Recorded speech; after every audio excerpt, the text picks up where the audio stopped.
All right, everyone. Good evening. Welcome back to BRAP Basement Radio Arcade Podcast. We are live. We are a few minutes behind, so my apologies. But we have a stacked panel for you all this evening. We have actually a great show planned. We have a very, I would say, gaming-related topic, probably the more serious end of things, I think, but a topic, nevertheless, that we should have a conversation about as it relates to diversity in the video game industry. And we're joined by an industry panel here. We have content creators, we have former game developers, and we have somebody who's doing some work in the journalism industry, covering gaming and sports alike. So, but real quick, before we get to the panel introduction, I do want to give a big shout out to everyone in the live chat right now that's hanging out with us. Please, if you haven't done so, I'm going to drop the link here in the live chat. Please retweet the link. And I want to give a big shout out to Dark CI. I hope I'm pronouncing that correctly, by the way, because he's always here each and every week. He says, with the $5 super chat, sorry, can't stay. Gabe, great show, guys. See you soon. Catch the show tomorrow morning. Woo! Thank you for the super chat, sir. But on that note, I do want to get to the introductions here. Again, really the purpose of this was the purpose of this show was really, again, to discuss diversity in the video games industry. The industry's grown by leaps and bounds. I think it's bigger than movies and music now. It's a multi-billion-dollar business. If you're aware of what's been going on in the media with the industry news right now, it's a lot of it's wow, somebody said Eric J better get the first intro. There's a lot it's a high visibility industry. So, and you see that with everything that's going on with Apple, the Apple and Epic Games lawsuit, which is kind of interesting. But I want to make the first introduction to our panel guest here. This is actually a first time guest for us, and we're really excited to have him on. We have Brian Mazique from Forbes here. Brian covers sports, video games like NBA 2K, Madden, MLB The Show, and so forth. Also, does cover and recaps things as it relates to wrestling. So, Brian, welcome to BRAP, sir. Really excited to have you here on tonight's show. Hey, man, I appreciate you guys having me. It's my pleasure to just talk about gaming and diversity in our industry here. Absolutely. And then we also have a first-time guest here, somebody that we've been meaning to get on BRAP for quite some time. You may see, if you watch the Grown Women Gaming podcast on Saturdays, you'll know there's Delilah HD. Delilah, welcome to BRAP. Pleasure to have you on board and here discussing this topic with us tonight. Oh, yeah, definitely. Thank you for having me. I appreciate it.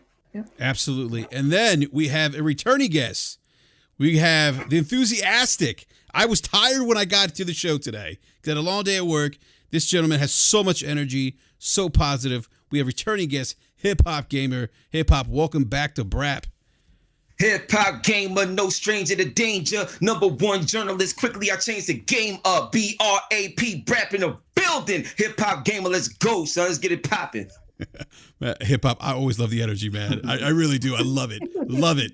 But no, man, it's great to have you back on. And actually, part of the road and the reasons why we're doing this is because of something you tweeted out as it relates to diversity in the gaming industry. And it sparked a conversation. The BRAP team were like, we have to talk about this. We got to get HipHopGamer on and some other panel members on to discuss this. So thank you again, as always, man, for joining us. We have another returning guest. You may know him as the wise man of the Twitters. We have Optimus Code. Bro, welcome back to BRAP. As the wise man of the Twitters, that's a lie. But what's up, y'all? How y'all doing? Well, I like to think you use the wise man of the Twitters code.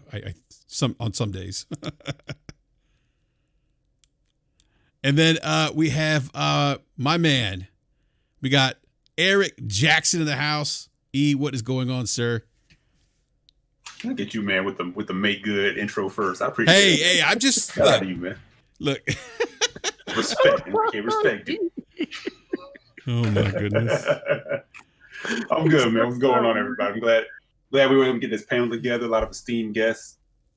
Definitely people I respect in the gaming community. So yeah, it should be good.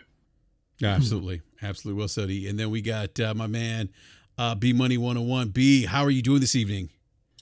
I'm doing great, man. We have a great panel here. Some former podcast Mates. mates. Yeah, that's right. Yes, Delilah's in the building, so it's great to have her here. And HipHopGamer always brings the energy. Code is here. One of my favorite journalists in the industry is here. So, salute to Brian for coming through. Absolutely, absolutely. And then we have, last but not least, we got the man, Mr. Fairway Forte himself, Gaming Forte. Yo, man. First of all, man, I'm proud of you. I'm glad you took those notes and wrote them down to make sure you gave B his intro. We just got to make sure you remember his outro every week. You mean E? Did I say B? No, you said well, B. You might forget. You might forget E. B today. You might forget B today. Come on. It's like a premonition at this point.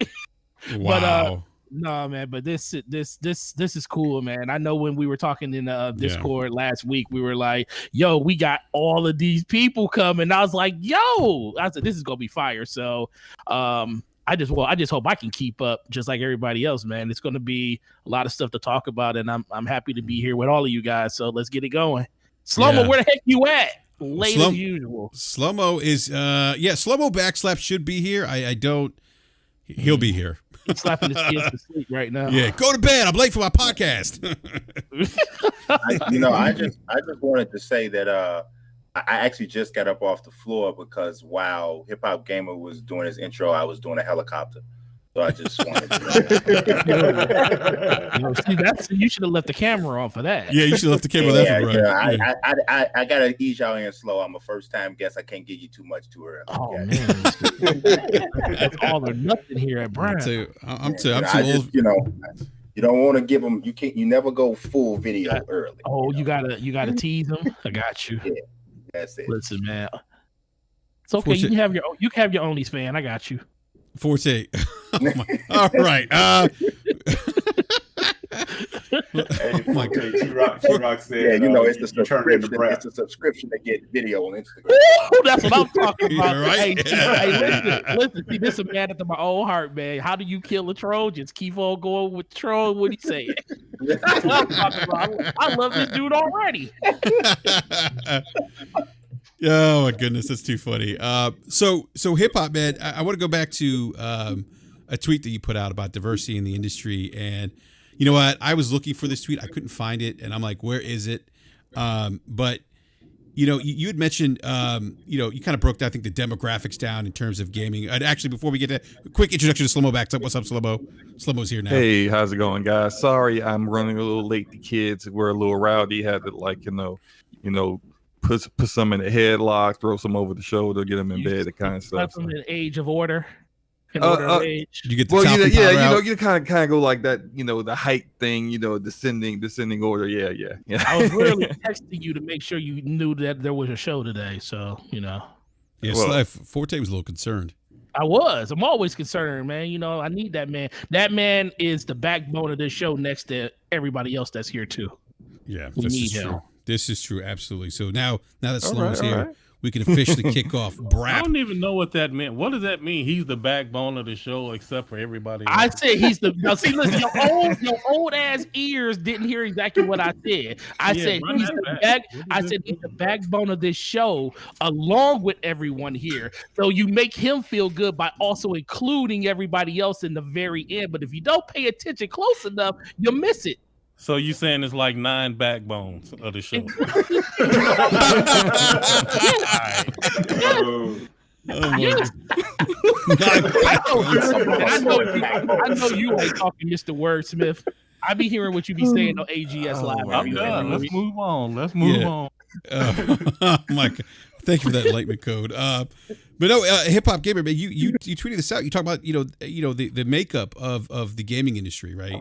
The consumer base, the diversity of the gaming industry, but then it's like you were talking about the lack of diverse content creators, journalists, people in the industry, and actually that's what kind of sparked this conversation. The BRAP team were like, "Yo, wait a minute, like this is true." I even said to like B Money, I'm like, I can't even think of any minority or black gaming journalists per se, and it just didn't come off the top because it's it just wasn't there for me to in the forefront, right? I'm thinking to myself, who do I know? Who's in the industry? Obviously there's a lot of, I think, diverse content creators, but I think even then, I don't think they're probably maybe necessarily as highlighted as much. But to your point, HipHopGamer, like, we make up a big chunk of I think the consumer base now, right, in gaming. But clearly there's a lack of representation. So what was kind of for you, hip hop? Like, what was, what I guess what was the idea of kind of, or how did that come up in discussion where you talked about it and tweeted that out? Okay, so let's start with the first thing. Back in 2008, matter of fact, before I even started myself, I used to watch G4 Tech TV all the time. Yep. Right. You know what I'm saying? Shout out to Adam Sessler, the whole team over there, right? And whether it was G4 Tech TV or watching old Nintendo, Sega commercials, whatever, we never had any representation. Never. Like it was never there on the highest level when you talk about mainstream gaming and where you get your news from. It was never there, right? So when I decided to come in the industry and be official, shout out to Torrance Davis who gave me my shot. I went to E3 the first time. And when I went to E3 the first time, this is back in 2008, right? I went to E3. And in my mind, I'm like, yo, this is heaven. Like, you know what I'm saying? This is E3. So we dream about this, you know what I mean? And I was met with a lot of negativity. It was almost as if like, why are you here?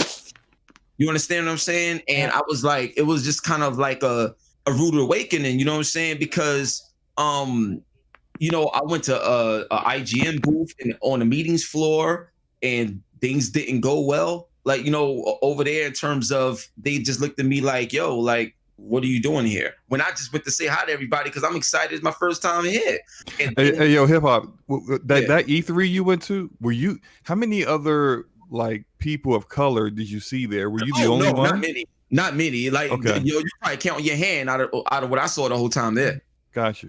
I'm dead serious. And this was the year when it was scaled back a lot because it was cause right after the whole Booth Babes situation, they wanted to get rid of that stuff. They wanted to make it more businessy. You know what I'm saying? Yeah. So more sophisticated or something like that. So a lot of everything else that was there wasn't there, but that was my first year there. So I wasn't aware of I ain't have nothing to compare it to. But that was just my first experience.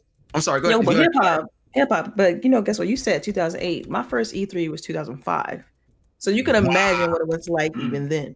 I mean, so I can definitely relate to what he's saying. You do get hit with like, who are you? What are you doing? Kind of thing. Like, it just wasn't welcoming at all. Yeah, so what it is. Yeah, it's crazy because the way I started, I started doing. I had an Xbox website back in the day, and that's how I got to my first E3 through a PR representative who kind of pretty much, paid everything for me to get out there and all that. And they thought I was a guy for the longest time because I used to have a different alias. I used to go by D Blaze. And so the whole time they thinking, they thought I was a guy. So when I show up, they're like, who is this black woman? You know what I'm saying? You write all these articles and stuff. And there's like, who do you represent? I kept saying the website, I was like, this is on the Xbox, They thought you were a dude, but did they also know you were black? So they think you were a black guy? They thought I was a white dude. I'm just gonna say that. I wasn't gonna say that now, but I was gonna tell the story and get more into it. Gotcha, and they kept saying, well, every time I would come up, they're like, well, where's your business card? Where's your business card? I had to pretty much prove who I was that entire E3. And it's crazy. It's like, and then you sort of turn into like a PR thing. Like they start taking pictures, want to take pictures with you with other people and celebs and stuff like that. It's like they want to put their diversity on display all of a sudden, and then they find out, we can use this or use that. And I was like, man, I'm not a prop.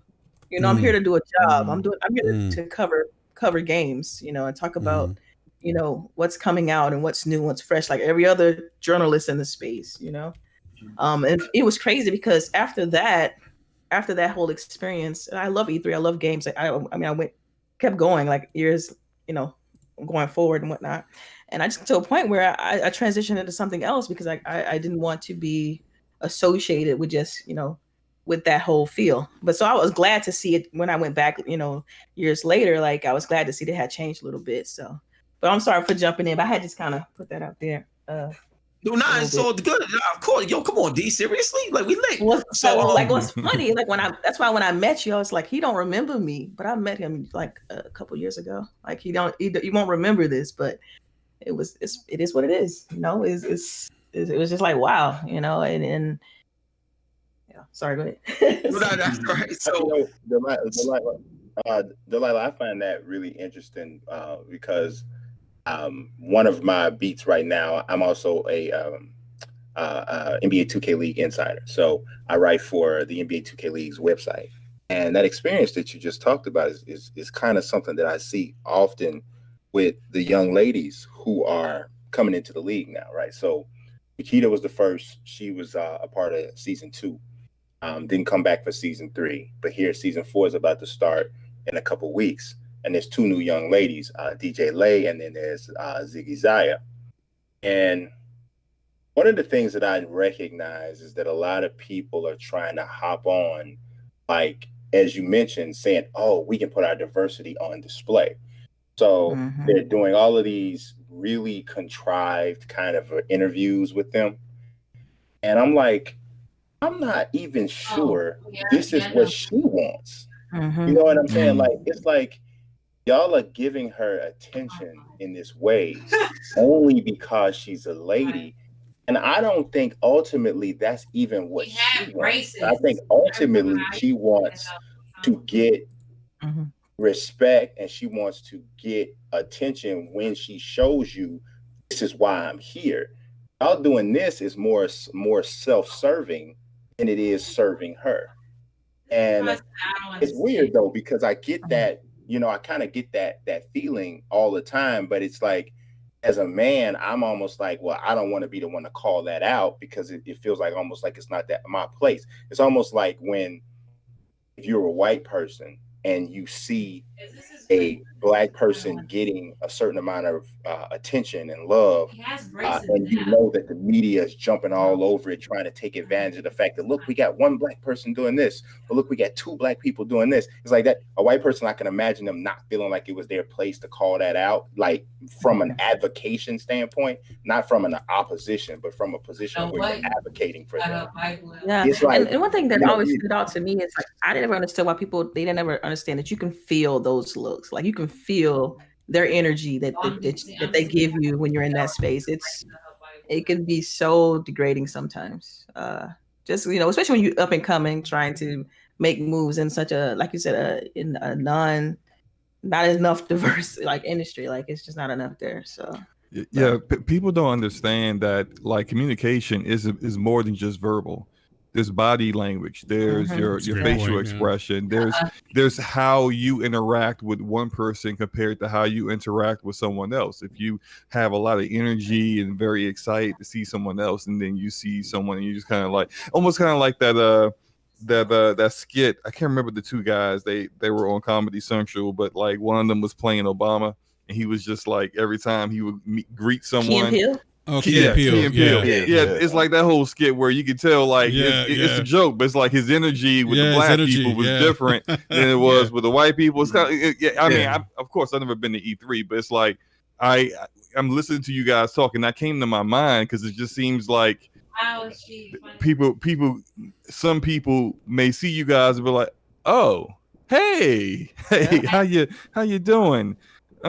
Like almost like, what are you doing here? That's interesting. Yeah, exactly. And during that time, you know, it was industry only, right? So you had to have some sort of credential, or you had to represent some sort of big game media. And I had started my own company. You know what I mean? It was just like, look, I started this thing. This is the 2 sites I'm promoting at the time. And I have been doing this for years. And just, you know, you can imagine being like, some people call it gamer Christmas. You know, you go to E3 and you get to, you know, talk to developers, publishers, enjoy some of the games and things like that. And just the energy was definitely off-putting and noticeable, very noticeable, you know, and people would click up and, you know, you'll be the last one, you know, it was a lot. It was a lot for it to have been my first E3. And I'm pretty sure hip hop can speak to that as well. Yeah, and I definitely, so like everything y'all said is accurate. So what I did, you know, back in 2008, here's how it ties into the reason why I made that video. So one of the things that I did in 2008, I learned a lot from Torrance. So what I did was I decided to learn the industry. So I'm a fan, I'm happy, I'm excited, but I decided to really, really learn the industry because there's a few people that really showed me love and embraced me, you know what I'm saying? And that's people like Michael Pachter, Scott Fry, Patrick Perkins, and a few others like that really, really helped me out on top of Torrance, you know, getting me there. So once I learned the industry and I'm doing all these interviews, making an impact, nobody never seen or expected me to do these things the first year. So after that, this is when it really got crazy. So when I started getting big on N4G, now keep in mind, N4G is the only website that's backed by millions of dollars that anybody that got great stories and great content can blow up on because it's more of a community site.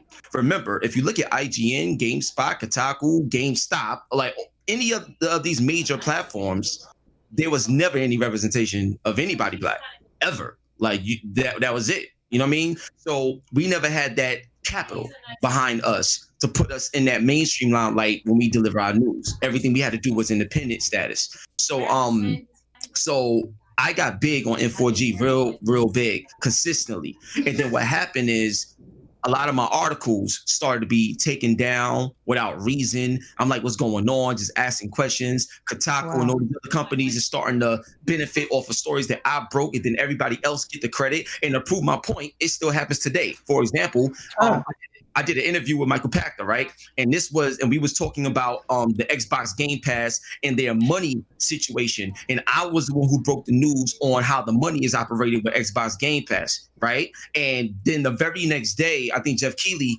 had an interview with Michael Pachter, and the same thing that I broke came out in that conversation a day or two later. And when you look at all the sites, they credited Jeff Keighley for it instead of me. And I had to go back to some of these sites, and then some of them, not all of them, updated the site and gave me the credit, but it was an afterthought. Yo, I'm telling you, you can't make this up. I can show everything I tell you, I got proof of. So if anybody try to say something, you can't say I'm a journalist. Remember that. Like I got my document. And who's gonna go back and check that though, and be like, oh yeah, okay, yeah, they corrected this. No one's gonna go back and check. They're gonna just think that it's Keighley, right? So I'm the one who had to bring it to social media and bring it to that attention. But even when I did that, it was very subtly like done. It was like, okay, yeah, whatever. So the reason why I did the video and the title of the video is why can't top gaming journalists can't be Black. That's what I said. Why top gaming journalists can't be Black. So I just did a regular Google search because out of all this time that I've been in the business, I had to be more strategic about what I do, because my goal isn't to just bash or complain. I don't do that. Like my goal is to put light on an issue that needs to be changed, that is fixable, and collectively we could do it right. That's my whole energy behind this. So if you go to Google, and anybody that's in the chat as well, if you missed this story, if you go to Google and just type in top gaming journalists, you're not going to see not one Black person represented at all on the front page of Google, let alone the pictures and everything, right? And even people that's not even journalists, they still get the representation. And the only time you see us represented is if it's a Black History Month category, and they just take a little time to showcase this little bit, and then it's an add-on, and then put off to the side. So the reason why I did that is because I want people to understand and learn that the reason why you see the reason why we consume the most, like Black people is the number one ethnic group that consume not just game consoles the most, but TV and all this other stuff. Like we're the biggest in consumption, but the least in representation. That doesn't even make sense, but there's a purpose and there's a reason for it. And the reason for it, and this was told to me to my face from multiple people in the industry, different levels of power. Some people advocated and some people that was against. Some people that advocated, they was like, yo, look, and Delilah could point out to this too. It's very cliquish, and it was so cliquish to the point where if certain people associate themselves with certain people, they could get fired just because of the association. That's how cliquish it was. Now things are starting to open up a little bit more, but when it comes to me in particular, I was told personally that look at you and look at what's around you. Like I love, like, and the person was like, yo, look, I love what you do. I follow you. I'm gonna be honest. Like, they consider you unprofessional. They don't like this. They don't like that. And because of these things, they're going to find ways to try to, out you out. So the thing is, I was like, yo, you kidding me? I do nothing but show nobody love. Like, what are you talking about? And they was like, look. And so then here's how it went, right? When it comes to marketing dollars and bottom lines and all this other stuff, that's why if you look at Call of Duty, right? From 2003 to 2021, it's always been a white man on the front cover, right? And this is one of the biggest games for all these years. But if you look at certain games like Cyberpunk or even the game that Ubisoft put out, Immortals Phoenix Rising, when you look at the box art and the marketing dollars and how things is invested across the industry, it's always a white person that's the front of everything. But when you play the game, you could probably change your skin tone. You could probably, customize and do a little bit of this here and there. That's cool. But when it comes to that box art and the marketing dollars and what's supposed to be the law of attraction in the business, not just in games, but in games and journalism and developers and all of it, if it's not a white person in the forefront being represented, the marketing dollars is not going to be there for anybody else that tries to get into that space. So that's why I was trying to use this video to also educate that everything that you're seeing right now stems a lot from George Floyd's murder. And I know this because I listen, everybody that's in the chat, I work in every area, in every corner of the industry, from the front to the back to the middle. I'm involved in everything. There's a lot of things that y'all see that y'all don't even know that I'm a part of, because that's how knee deep I am with these things. So I'm privy to a lot of information, and these things has been done to me personally. So I could tell you from factual statements, not guesses or what ifs. Okay, so I'm gonna just say this part, and then I'll let somebody else take it in. So the next part I wanted to highlight was when you look at the industry as a whole in terms of what took place with George Floyd and how everybody's like, I stand with black people, blah, blah, blah. Then with the Asians, I stand with the Asians, or all these other things. Let me tell you what's really going on here, right? And this is for 85 to 90% of the companies, period. So usually you get a marketing budget, and let's say the marketing budget is like $2 million or something like that, right? So if a lot of these companies, if they don't have a plan in place for diversity, inclusion, and involving black people and involving Asian people, like all this other, if they don't have that in place, their budget can potentially get cut in half or even by a third. And then they will have to use that budget to help their bottom line if they don't have anything in place for diversity and inclusion and creation for the representation of us. So most of this stuff that people see that they're so excited about is nothing but a money play. And you get the crumbs in that money play. All right? That's all it is a checklist. There's a few companies, very few, that genuinely support, and they've always supported. It was just never highlighted. You understand? So that's why the interview that I did with David Jaffe was very polarizing, because I was able to speak for like 3 hours on a situation that a lot of people didn't know about, and certain journalists in the industry that people be like, oh, they're amazing. And they're not really that amazing when you get to know them in person. I'm just keeping it real. So I'll just leave it like that. And that's true. Well, I would say, coming from a similar place, but I guess like a different perspective, or a slightly different perspective. I believe that most of that you outlined is pretty much the case across every single industry across this country. Facts. Most, we see a lot of the token diversity placement now, and a lot of it is about the social injustice issues and all of those different things. But what I am more so I'm thinking next, right? What's next? And so my thought is those things are the case, right? So how do we fix it? How do we remedy it? How do I give hope to a young African American male, female, a young Hispanic male or female, a young Asian male or female, a young person, period, of color, who right now doesn't consider a career in gaming journalism a realistic possibility? Because I think one thing I would slightly disagree with that you said, but not totally, but slightly, is you said, why is that? Why is it that we don't see a lot of Black journalists? I think one of the reasons that we don't see a lot of Black journalists is because many of our kids don't believe or don't understand that career is attainable for them. So what I take as a responsibility is to show you that it is, that you don't have to hate what you do. You don't have to aspire to have a job that you hate to go to every day. One thing that I said a while ago is that you better choose a career before life assigns you a job. And if you don't do that, point. That's a great point. But I got something. To. Okay, I'm sorry. Okay, but HHG, you just talked for 2 days. Yeah, I know. That's what I said. That's why I said I'm sorry. That's why I said I'm sorry. Nowhere in the world that Go ahead. I'm sorry. For you to allow me to. Yeah, I'm sorry. I'm sorry. Go ahead. That's what I said. Go ahead. But what I said, so the thing of it is my thing is I have to make myself visible in doing what it is that I'm doing. And I have to find other like-minded people who are doing what I'm doing. Because the great thing about coming on now, as opposed to coming on 10 or 15 years ago, is that you really don't have to wait for somebody else to put you on. Facts. There are so many tools out here for which to put yourself on. Now, I'm an older gamer and an older gaming journalist. So when I started this, even later in my life, I didn't have as many resources as the young aspiring journalist does now. So I had to get somebody to give me a shot. And now, as we're seeing from so many YouTubers and content creators, people are literally building their own thing by talking about what people are interested in. And quite honestly, they're not even saying, look at me, I'm a Black journalist. They're just being a really dope Black journalist.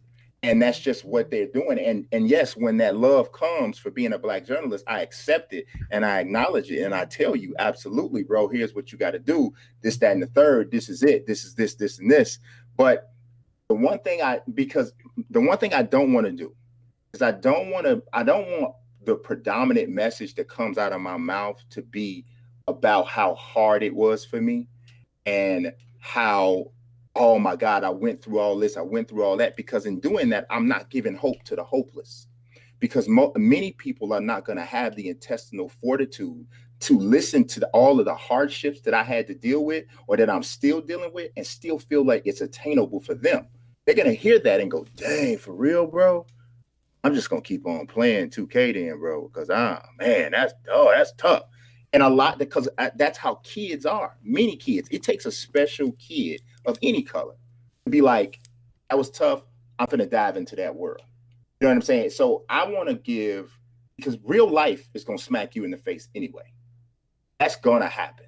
What I want to give you is I want to give you hope. I want to give you an example that says, hey, dude, I'm from the South Side of Chicago. I'm hood as ever. You know what I'm saying? That's where I come from. I remember there was times I was saying to myself, I can't believe I'm fighting again. You know what I'm saying? So I don't come from, my name ain't Theo Huxtable. You know what I'm saying? I didn't come from that. You know what I mean? I had loving family, but I didn't come from a place that was, people was telling me, bro, you can be a journalist. Because if they were, I would have been one before I was. But I want to be the one that's telling somebody young right now, bro, you can be a journalist. Yeah, but proof is in the pudding. I mean, look, we're still here. Think about that. I mean, we're still here. Yeah. Like we're still. I mean, I'm not doing the same thing I was doing before, but I'm still doing something related, And so it's one of those things that's how I feel like I'm still trying to put that example that you talked about out there. It's like I mean, even though I know what happened to me during those times and that negativity that I received, like I still love the industry. It's something I'm still very passionate about. So no, absolutely. So to your point, I wanted to say this because I love what you said. So two things I want to say, then I'll let somebody else take it. One thing is in terms of growing up, nobody, kids in the hood, we ain't think about being a journalist. That's not what we looked at. Now, here's what I would tell you though, because this is why I say what I say, especially in the video. Basketball, kids in the hood aspire to go play basketball. Why? Because you see Michael Jordan, you see Allen Iverson, you see all this representation. So now it's believable that you can be there because you see that level of representation. So whether it's basketball, football, hip hop, all of these things that kids like us wanted to do or wanted to emulate, we did it because it was cool. We saw it and we saw it every day. It was in front of our faces. You understand what I'm saying? So if you get a Game Informer book Nintendo Power Book, or you watch commercials or anything that you see, you could be into this, but you never seen the representation of it. And because you don't see the representation, it goes hand in hand with feeling like you don't belong somewhere just because you don't see yourself there. So you're right. A lot of kids didn't come up saying, I want to be a journalist. But at the same time, if you never see yourself in certain positions, it's as if it's not real for you to have. And that right there is horrible in terms of the mentality that we have. That's why representation is so important. So that's why I said what I said. That's the first thing. So we can agree to disagree on that one, but I just wanted to make that point clear. Then the second point I wanted to say is my gaming and guidance program that I do with Craft Keepers Inc. and Logitech G and stuff. Like this program, literally from ages K to 12 and even college, we have been impacting so many different people in so many different ways, from coding, gaming, game development, film making. I'm in classrooms, like all of it. So now today is so inspiring because when they see me, and my whole gaming and guidance staff is Black. So when they see that, it's like, oh shoot, it's more real to them. So in order to make things better, we got to keep doing what we're doing, but also get in the rooms where the decisions are made to attain that power. Now, you can build it yourself the Rockefeller way, like, you know what I'm saying, Rockefeller Records, Jay-Z, Damon Dash way, or you can work with certain people that's already established, however. But the key thing is to be able to be in the rooms where you can obtain the position of decision making. So when things go out, they go out under authority of what we understand. So it could be real for everyone to be involved instead of a certain group to be involved. That's well said, HipHopGamer. I want to get some super chats real quick. We have Shirzad Khan City, the $5 super chat says, when politics intervene with art and creativity, we lose both. We have Ramon Terrell with the $5 super chat says, as someone who writes epic fantasy, I feel the same struggle. This is real. What's up to the All-Star panel up in here? Much love to you all. Thank you for that, Ramon. Appreciate it. Then we got the Ash and Luca. Glad you got Delilah on for this. Thank you, Luca. Appreciate it. And thanks, I think Luca. That's Enrique. Let me jump in real quick. Yeah, I was going to actually go to you, Go ahead, man. Yeah, that's all the super chat, slow boy. All right, so look here, man. Well, I gotta be slow, man. So I think there might be a little bit of confusion on the panel. What HipHopGamer is saying and what Brian is saying, they're not mutually exclusive. And Brian, I don't want to speak. Feel free to jump in and cut me off if I'm misrepresenting your position. But I think what Brian is saying is don't highlight what the problems are. I think he is saying after you highlight what the problems are, you still have to inspire people to show how you still can go after the thing that you want. And he wants to be that inspiration while at the same time highlighting the problems and show how it can be defeated. And I think HipHopGamer believes that too, which is why he has this program to show how it can be done. I really think there's disagreement among those two. Oh no, the only thing honestly, sorry, go ahead. No, I was gonna say, honestly, I feel like, yeah, that is pretty much exactly what I'm saying. But what I've recognized is that I found that I gain more ground when I concentrate on the positivity aspect of things, because the negativity is going to show itself regardless. And generally, I don't have to tell anybody that they're being discriminated against. They're going to know that anyway. You know what I mean? That's going to smack you in the face hard. But what I want to do is, like with my children, right? If I'm dealing with my kids, I'm already knowing that when you go out in the street, they're going to beat you up. This world's going to beat you up. It's going to have every ounce of negativity here waiting for you. It's going to be a bunch of people telling you can't. It's going to be a bunch of people saying this. And some of the people telling you can't ain't going to be white. They're going to be Black. Some of the people making it hard for you ain't going to be white. They're going to be Black. Yeah. You know what I mean? Some of the people are going to be doing that. So what I try to do is I want to build you up so that when you go out there, you're like, yeah, I'm ready, because I already know I'm dope, and I already know that I can do this. You know why I know I can do this? Because I've been watching HipHopGamer every Saturday, and he's on here and he's doing it, and he's doing this. I've been reading Delilah's articles, and you know what? I'm a female, I'm a little black girl, and I love gaming. And if if I had an opportunity to write about it, I would do it. And I read Delilah stuff, so I know that I can do it.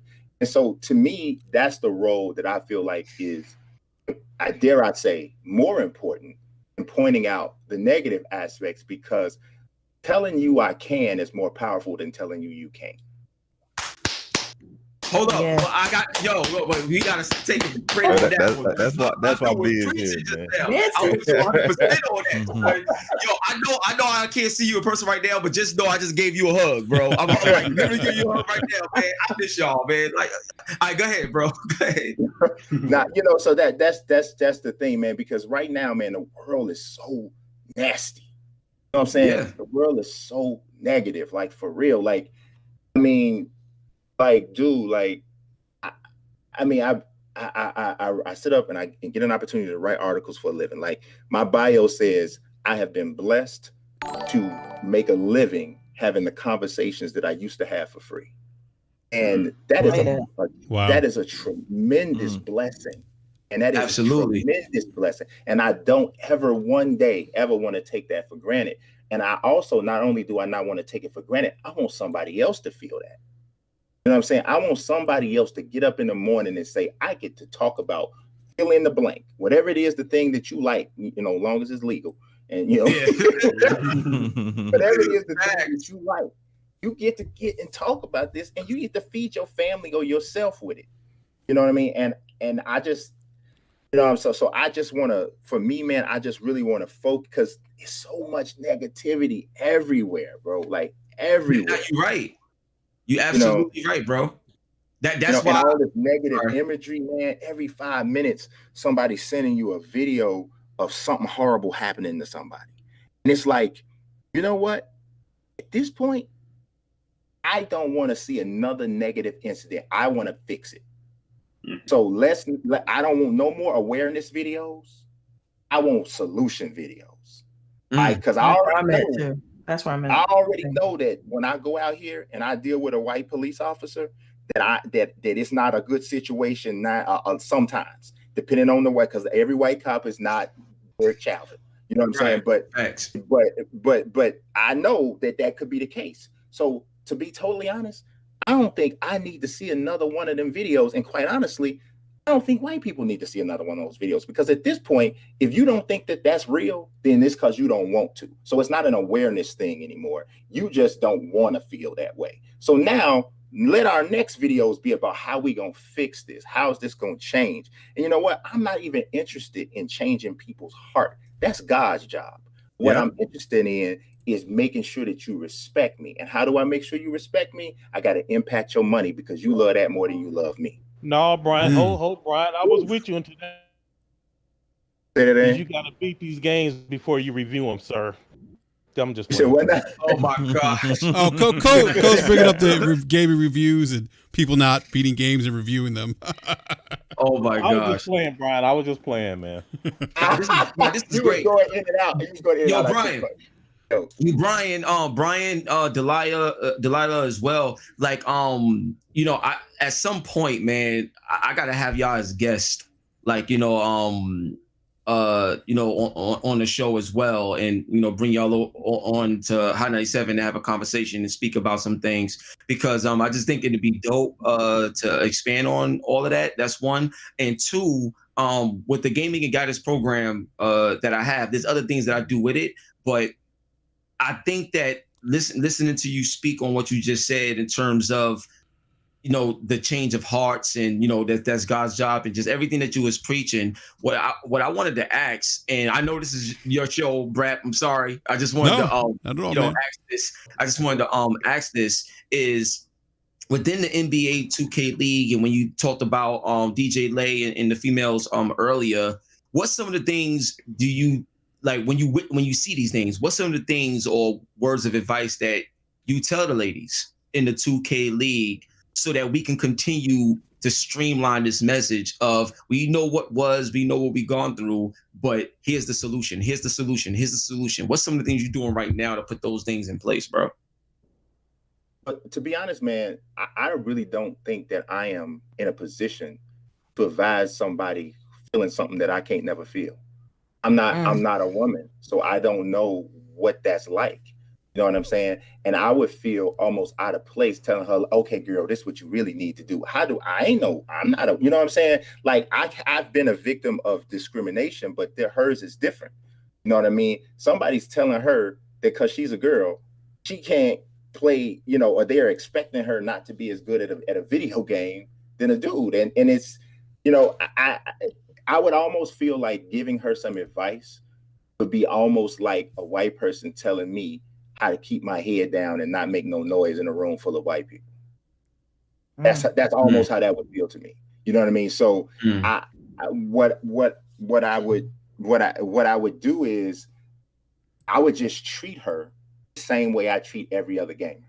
And to me, that's the best respect that I can give her, because ultimately her goal is equality.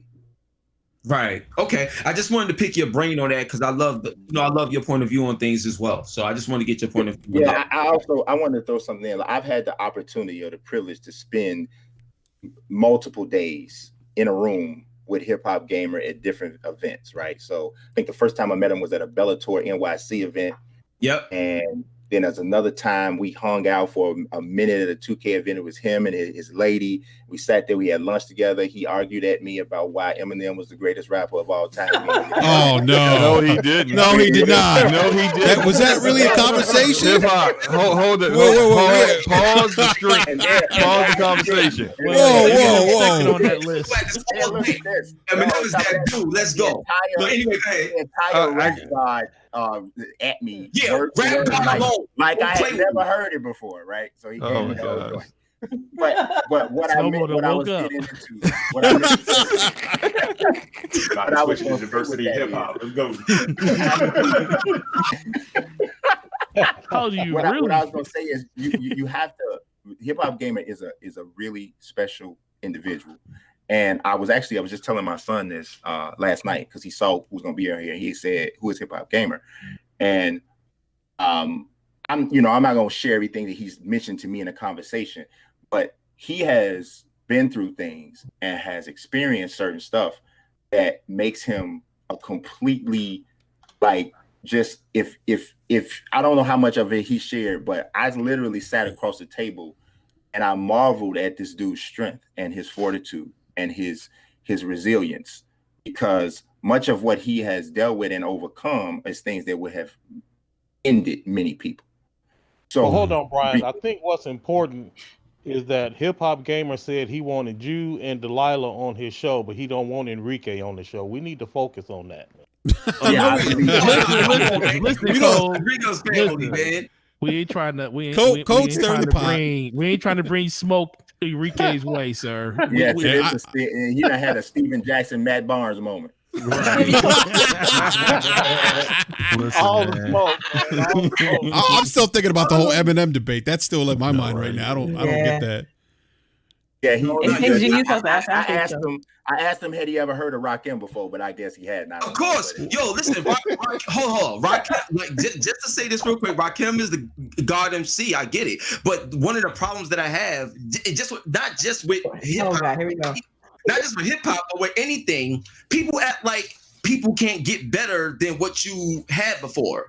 Like, you know what I'm saying? You're going to find better producers. You're going to find better artists. I love Biggie, but there's other people I feel is better than Big. Like, there's... Can you mute this man's microphone? Oh, Lord. Here we go. I know this whole thing went left, but didn't Eminem say that there were other rappers better than him? I think he was That's called being modest, sir. That's called being modest. All right, well, I'm a modestly say. Hold on, hip hop. I'm a modestly say that his boy Royce is better than him. So that now I'm no, I love Royce, but no. God. Yeah, Royce. I put it like this. I love Royce, but I would not say that Royce is a more complete artist than Eminem. Eminem's a more complete artist. You bugging, man. Royce is a guy comprehend the language together that Eminem goes at. You crazy. No, line for line, Royce is a nasty. He's one of the nastiest dudes out there. But Royce has a certain type of music that he makes. His content is a certain thing. Eminem is a much more widespread, broad, and still brilliant rapper. So I'm not saying Eminem is trash or nothing like that. But to say that Eminem is the best rapper in the world is you are inebriated. And to me, he is. That's fine. To me, he is. What I will tell you, and then we can get back on the actual topic. But what I will tell you is diversity in hip hop. If you could go listen to Book of Rhymes, you could go listen to Rap God, you go listen to Chloroseptic Remix, you go listen to these things and listen to that, and then you come and tell me something different. I already listened to it, and I'm telling you something different. What's the first line in Chloroseptic? Oh my goodness! Oh man! Oh, here we go. Yeah. Don't Google it. We got those. We got that knowledge test going on. Trying to pull receipts. Trying to pull it. Trying to pull receipts.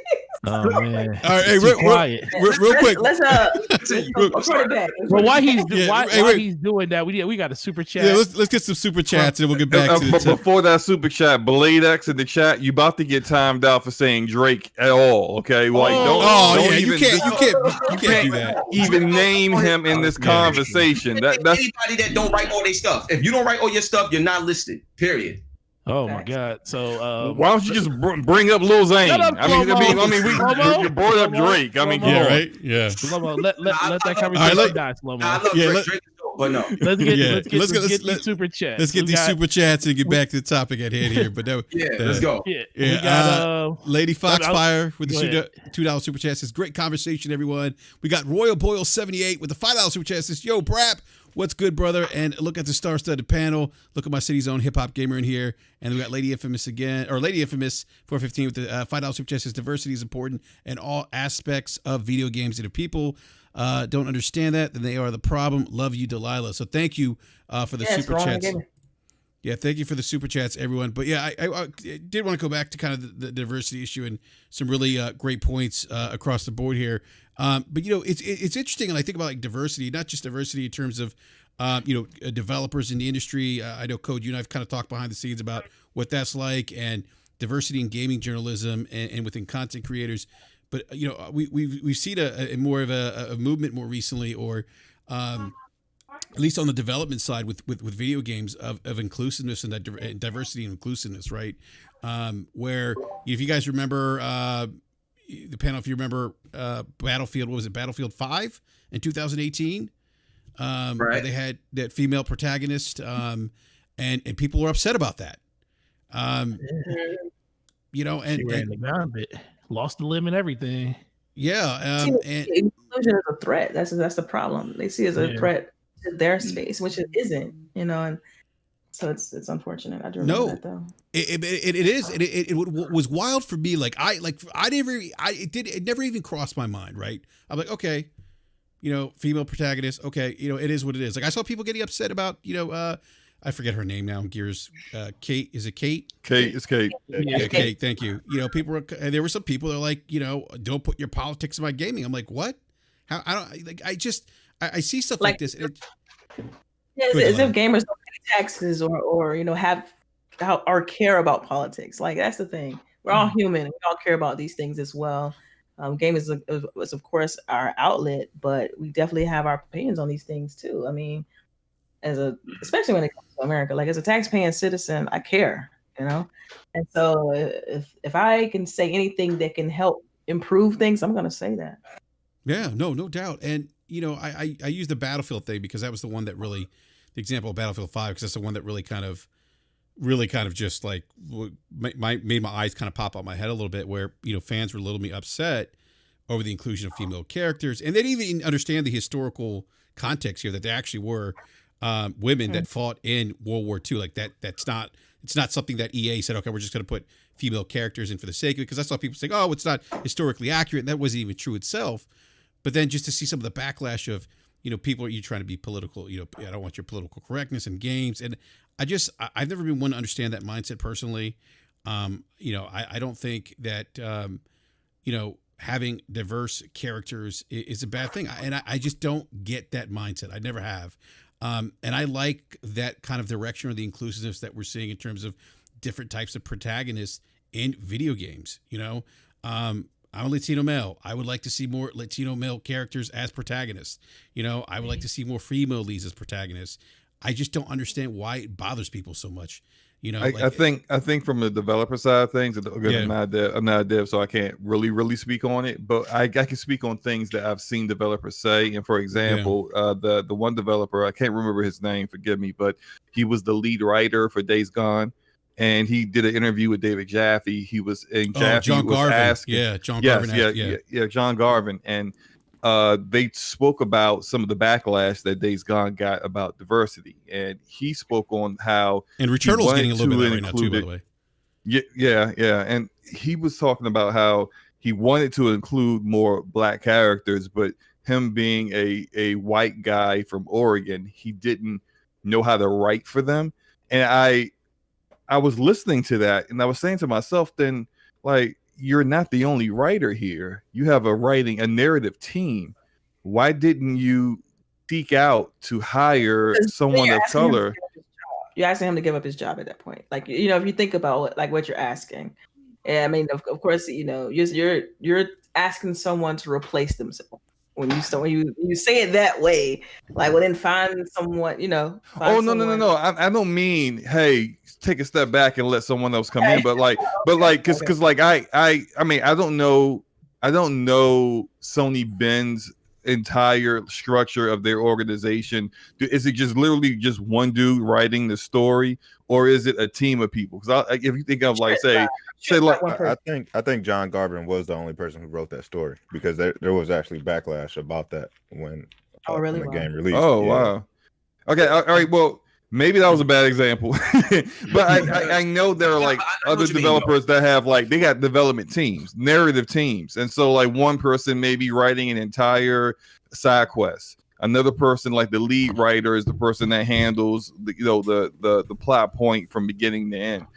But if that entire team, that entire group, are all coming from one kind of background, I understand why they kind of shy away from getting more diverse characters. What I just don't understand is why, if they have the thought that maybe we should include someone of color here, then why don't you actually hire people that can actually speak to that experience better? Enrique, can I speak to that? Yeah, go ahead, man. Yeah, absolutely, Cole. Go ahead, man. All right, so I've been a professional software engineer since the late 80s. Late 60s. So, oh my god, the beginning of video games. My man wasn't it. He was in an aircraft hangar with the first computers. Haters to the left of me, haters to the right. As you're gonna see, BRAP is about give one, take one. He showed the disciples the first game. So look, man, my background is very similar to Brian's, where I had more of a street aesthetic.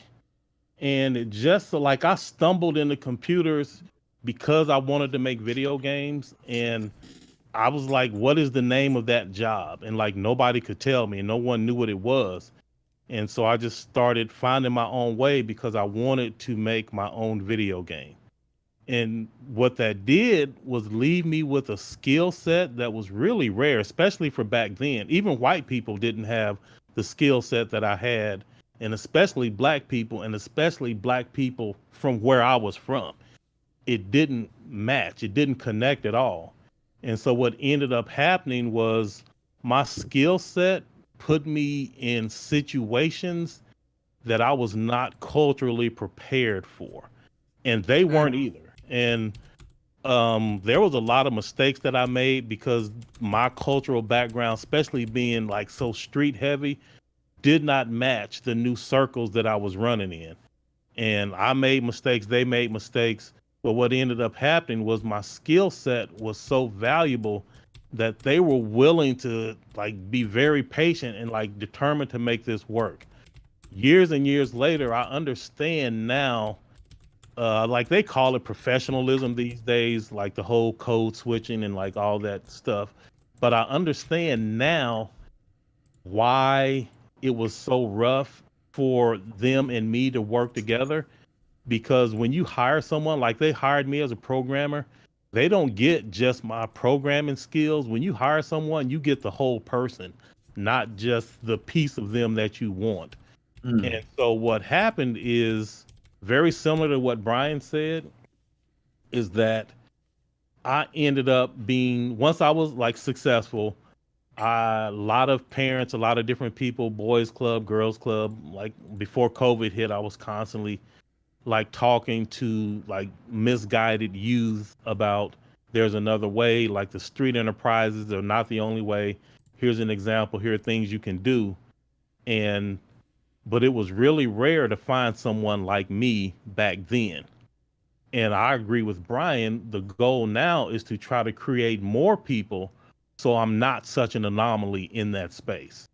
And I have noticed recently, like right now, especially in the gaming industry, there is a lot of sincere desire on the development side. I don't know about the journalism and those things. I can't speak to that.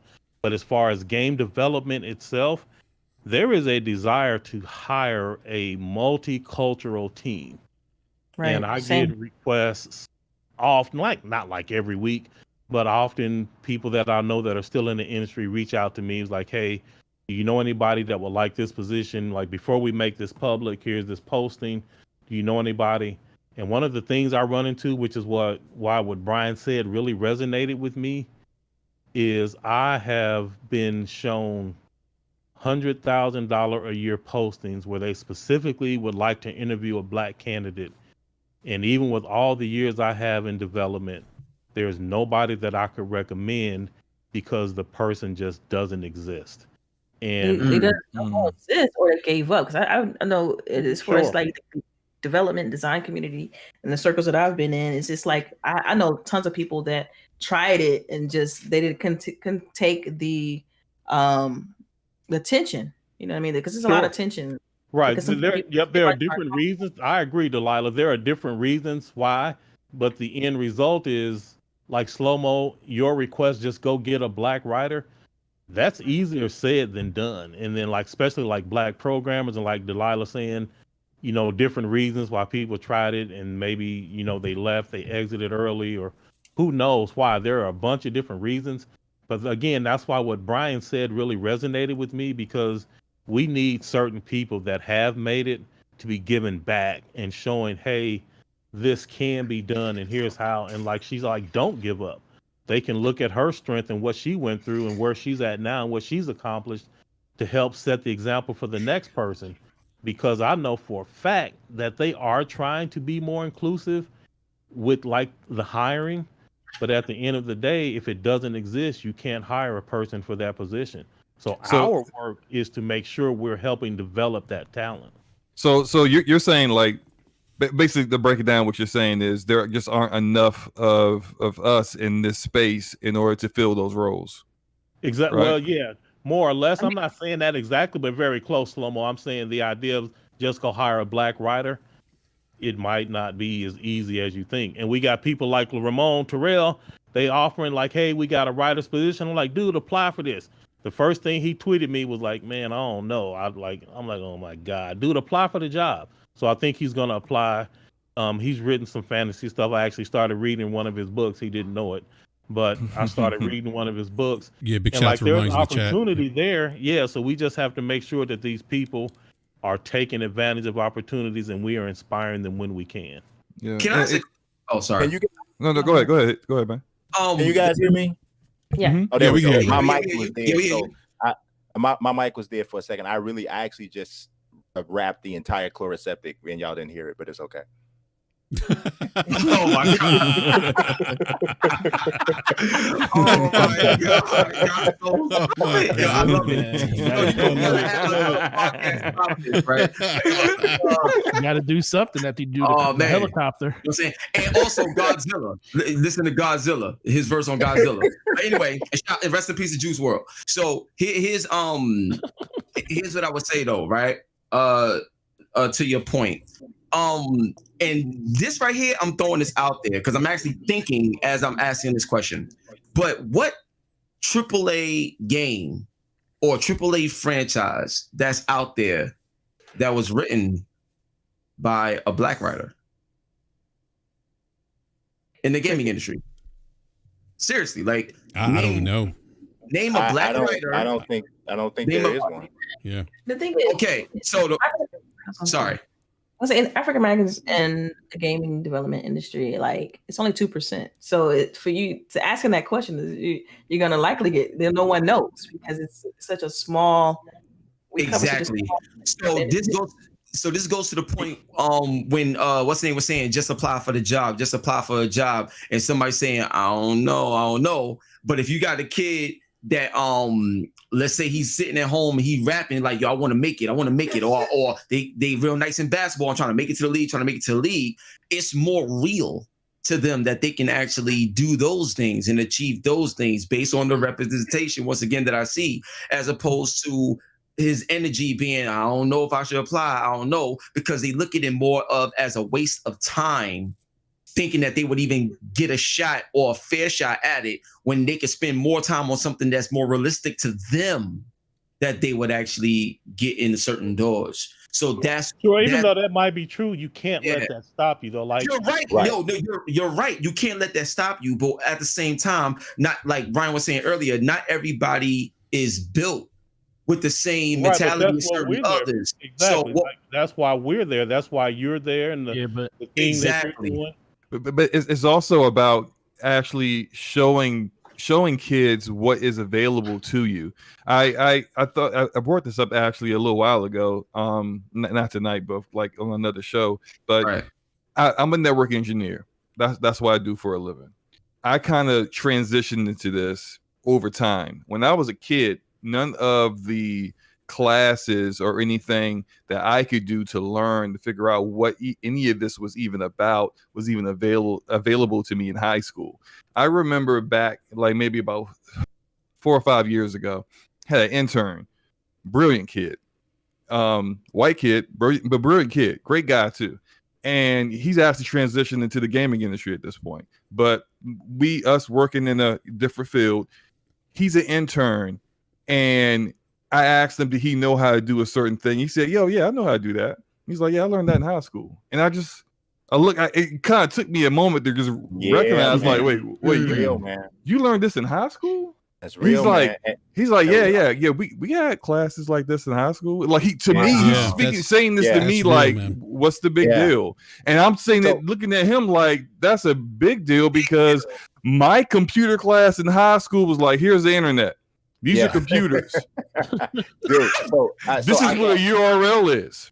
Type in something.com. There you go. Get on out of here. That's computer class. It's like the resources are not the same. And it's like I think when we reach a certain level where we start to understand what's happening and how at the very beginning of it all, at the starting line for these kids, they're not given the same resources, the same attention, the same care. Their futures are written off before they even get the opportunity. And their kids, like hip hop is saying, like maybe some kids are saying like, well, my choices is basketball or rapping or music or something. But there's some kids out there can't sing word for lick. They can't rap. They can barely talk. They can't take 5 steps while tripping over themselves. But they may be able to code. Or they may be able to do something else that would actually be beneficial in the video game industry. And they may love video games, but actually have zero thought in their mind that that's something that they can do. And it's the fact that we don't have those resources in place. Interesting enough, when I live in a state where the county away from me has those resources for those kids, but in my county they don't. It's just, you know, Slow-Mo, they don't even have. I don't know what county you're talking about because we live close to each other. But even in the county over, like in the neighborhood I originally grew up in, they don't even have those resources like some of the other ones. You know what I mean? Like even within that own county.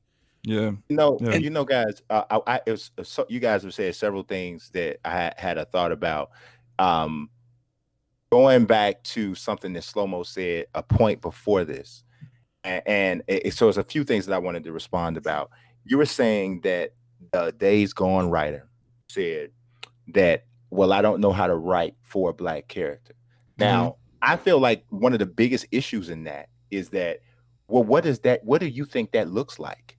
Do you think you got to write for Jimmy Walker or something? I mean, like, what is, like, you think you got to have a bunch of dynamite in your what does that mean? So that means that, so as a black writer, all my characters have to be black because I don't know how to write for a white man? Like, so to me, that's problematic in itself, because you think that as a writer, you got to have a black voice and you got to be able to speak the jive. Is that what you think? Like, right. That's a very good point. Problematic. A lot of people think like that, though, to be honest. I believe that, but I also think that it's a bit of a cop-out. You're right, too. It's a way for you to try to act like, to claim some level of ignorance when it's really not about it. It's a skill versus will.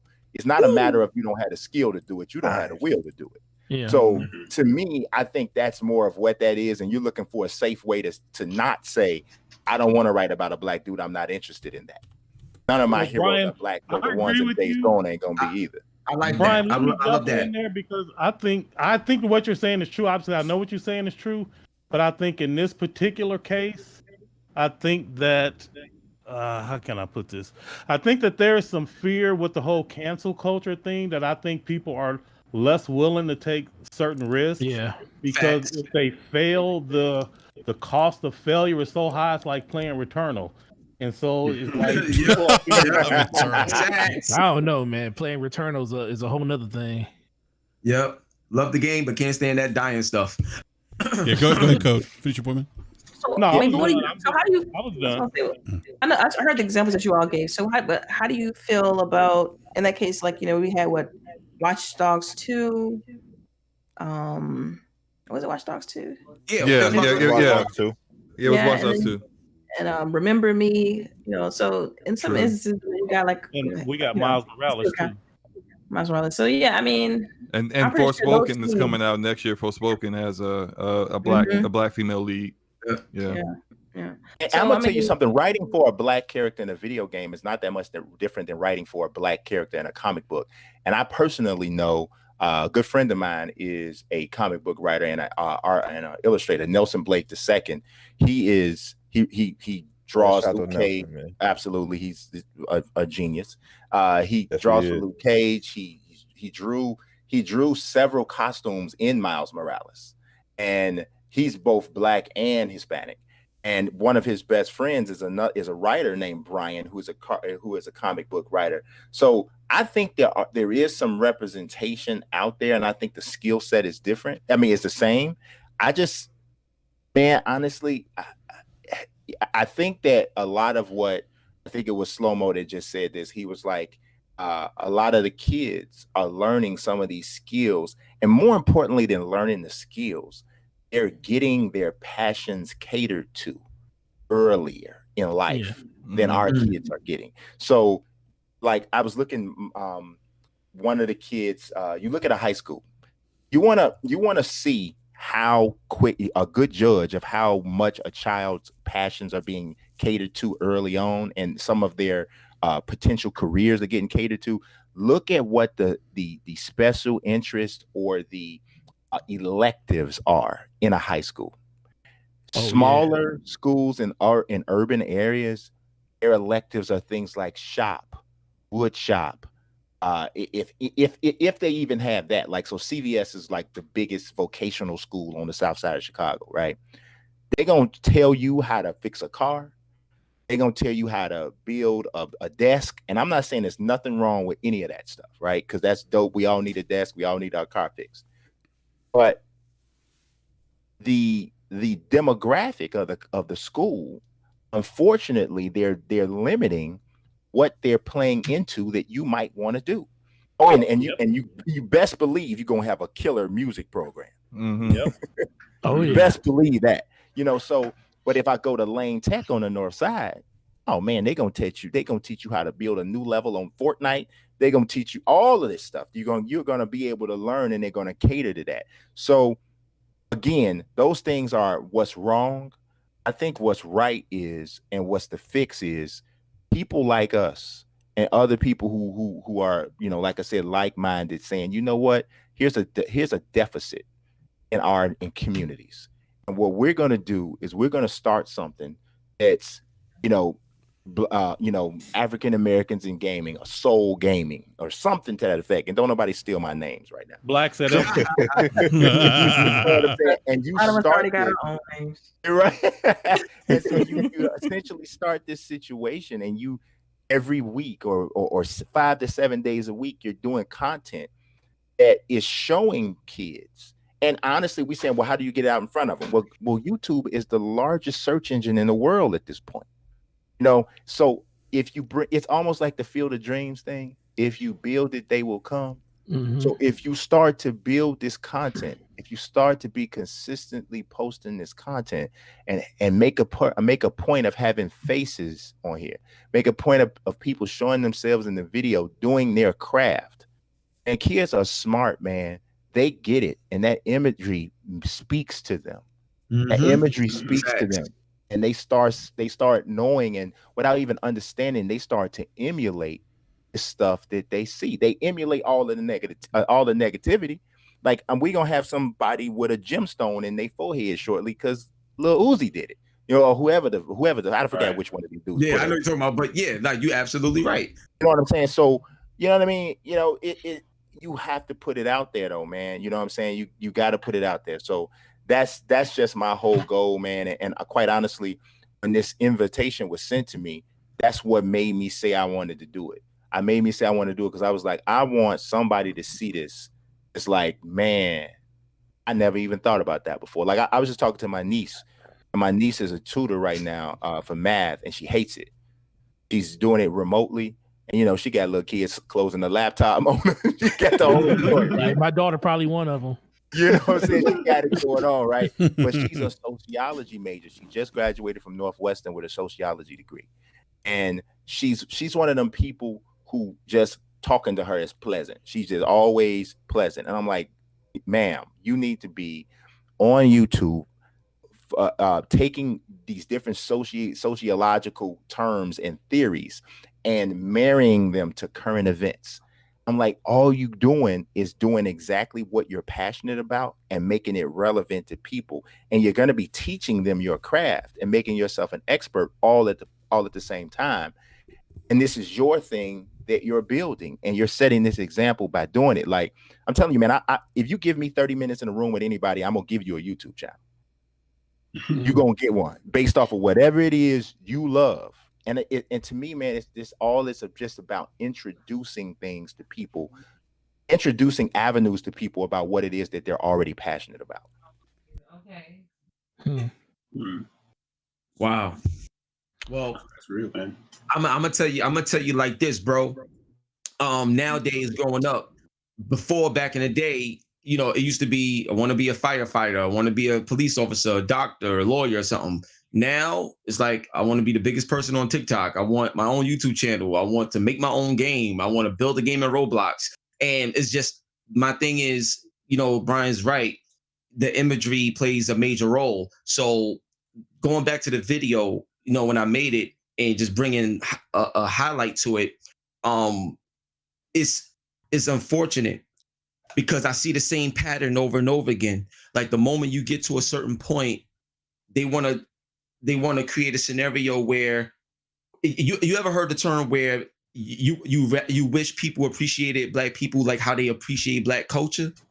Mm-hmm. And it's one of those situations where it's like, if you value what we do, but we're not valuable enough to be, you know, seen, then what are we doing here? So it makes me think about the 5 Heartbeats. I'm not sure if y'all ever seen this movie, 5 Heartbeats. I'm pretty sure Brian. My favorite movie. That's my one of my favorite movies. So in the 5 Heartbeats, when they got their record deal, they touring, going all over. But when it comes to that album cover, they wasn't on the album cover. It was like what's the name, Cupid and some hearts flying and stuff, but their faces wasn't on the album cover. So the thing is, it was kind of like, we're good enough to do the song and dance, but we're not good enough to be seen. And the problem is, the moment we're seen, other people start to believe in what they see. And then more people's going to want to come out and be inspired to actually do and reciprocate and make that happen. So what I'm trying to do right now is bring attention to a problem that's been a long going problem, but because of the resources that we have right now, and to honestly sad to say, but because of how people are trying to capitalize on on the death of George Floyd, and rest in peace and God bless his family, because that's a sad situation that took place. Now I'm like, look, don't just be happy for the little bit that's given to you.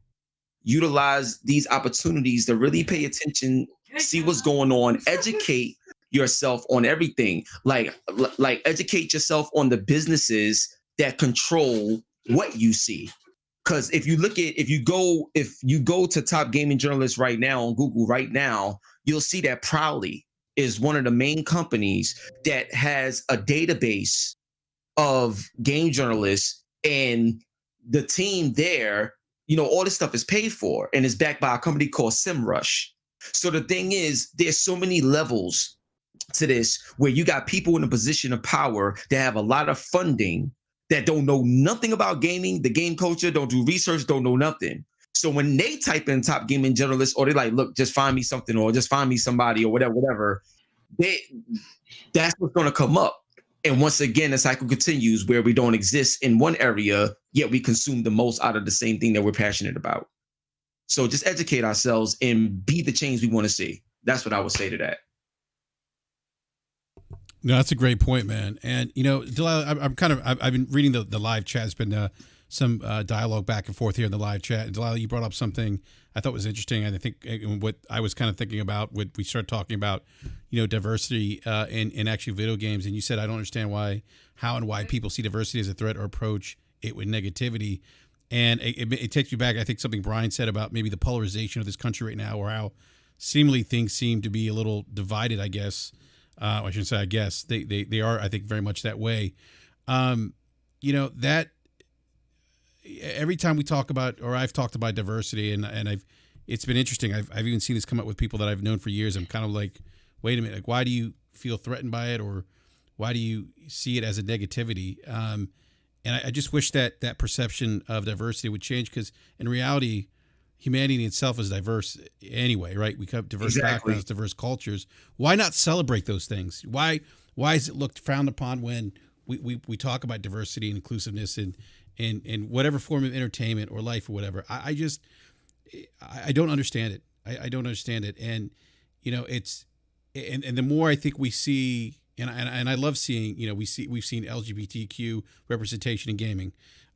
We talked about Battlefield. Those are things in my mind that are great additions that reflect, like you talked about HipHopGamer, reflect like the consumer. We are all these people. You know what I mean? We are all these individuals in some way, shape, or form. So why not champion that? Why, as a community? And I'm not saying everyone in the community does this. I'm not saying that, but there is that sentiment out there. We see it on Twitter. Anytime there's a female protagonist, there's a character. It has to be a problem or uproar for what? Like for what? Like it's whack, bro. It really is. No. But as I'm saying, it's never a problem when it's time to objectify. It's never a problem when it's time to downplay. It's time or put somebody in the role of a thug, a gangster, a pimp, a whore, a hooker, or whatever the case may be. There's never a problem doing it that way. But when you want to show a position of prominence, it becomes a threat. Exactly. Because there's a certain image that has to be set that keeps, listen, think about who profits off of other people's pain and other people remaining divided. Right. You know what I'm saying? Like when I was talking to David Jaffe, there was a video that I referred to. And in this video, it was a dude on a football field. And there was so many different people on the field.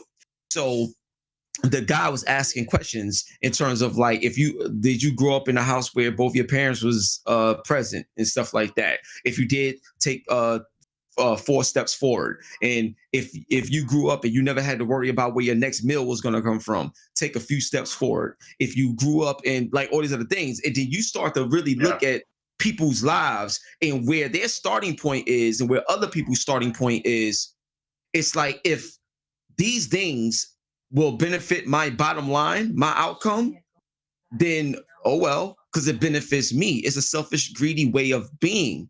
and there's lack of empathy and lack of sacrifice for the betterment of everyone involved. You know what I'm saying? So the point I'm trying to say is there's a financial gain to what you see in front of you. And right now, this big this big push for diversity and inclusion with every company across the board, like even that should be questioned. Why is it that all of a sudden, all this money that y'all so-called never had before in 1 year, you got all this money down to invest and put this person here and shit? Like, come on, man. It's always been there. You just didn't want to. Yeah, but even with that, I'm sorry. Go ahead. I'm gonna say I approach that a different league. Like I see that I understand being upset that they didn't do it previously, but I'm happy that it's here now. It's like take advantage of it. You know what I mean? So I mean, I'm sorry. Go ahead. I just want to put it out there. No, I was gonna say no. It definitely is great that it's happening because what you have to do is when you get a crack in the door, you put your whole damn foot through it. Kick that bad boy open.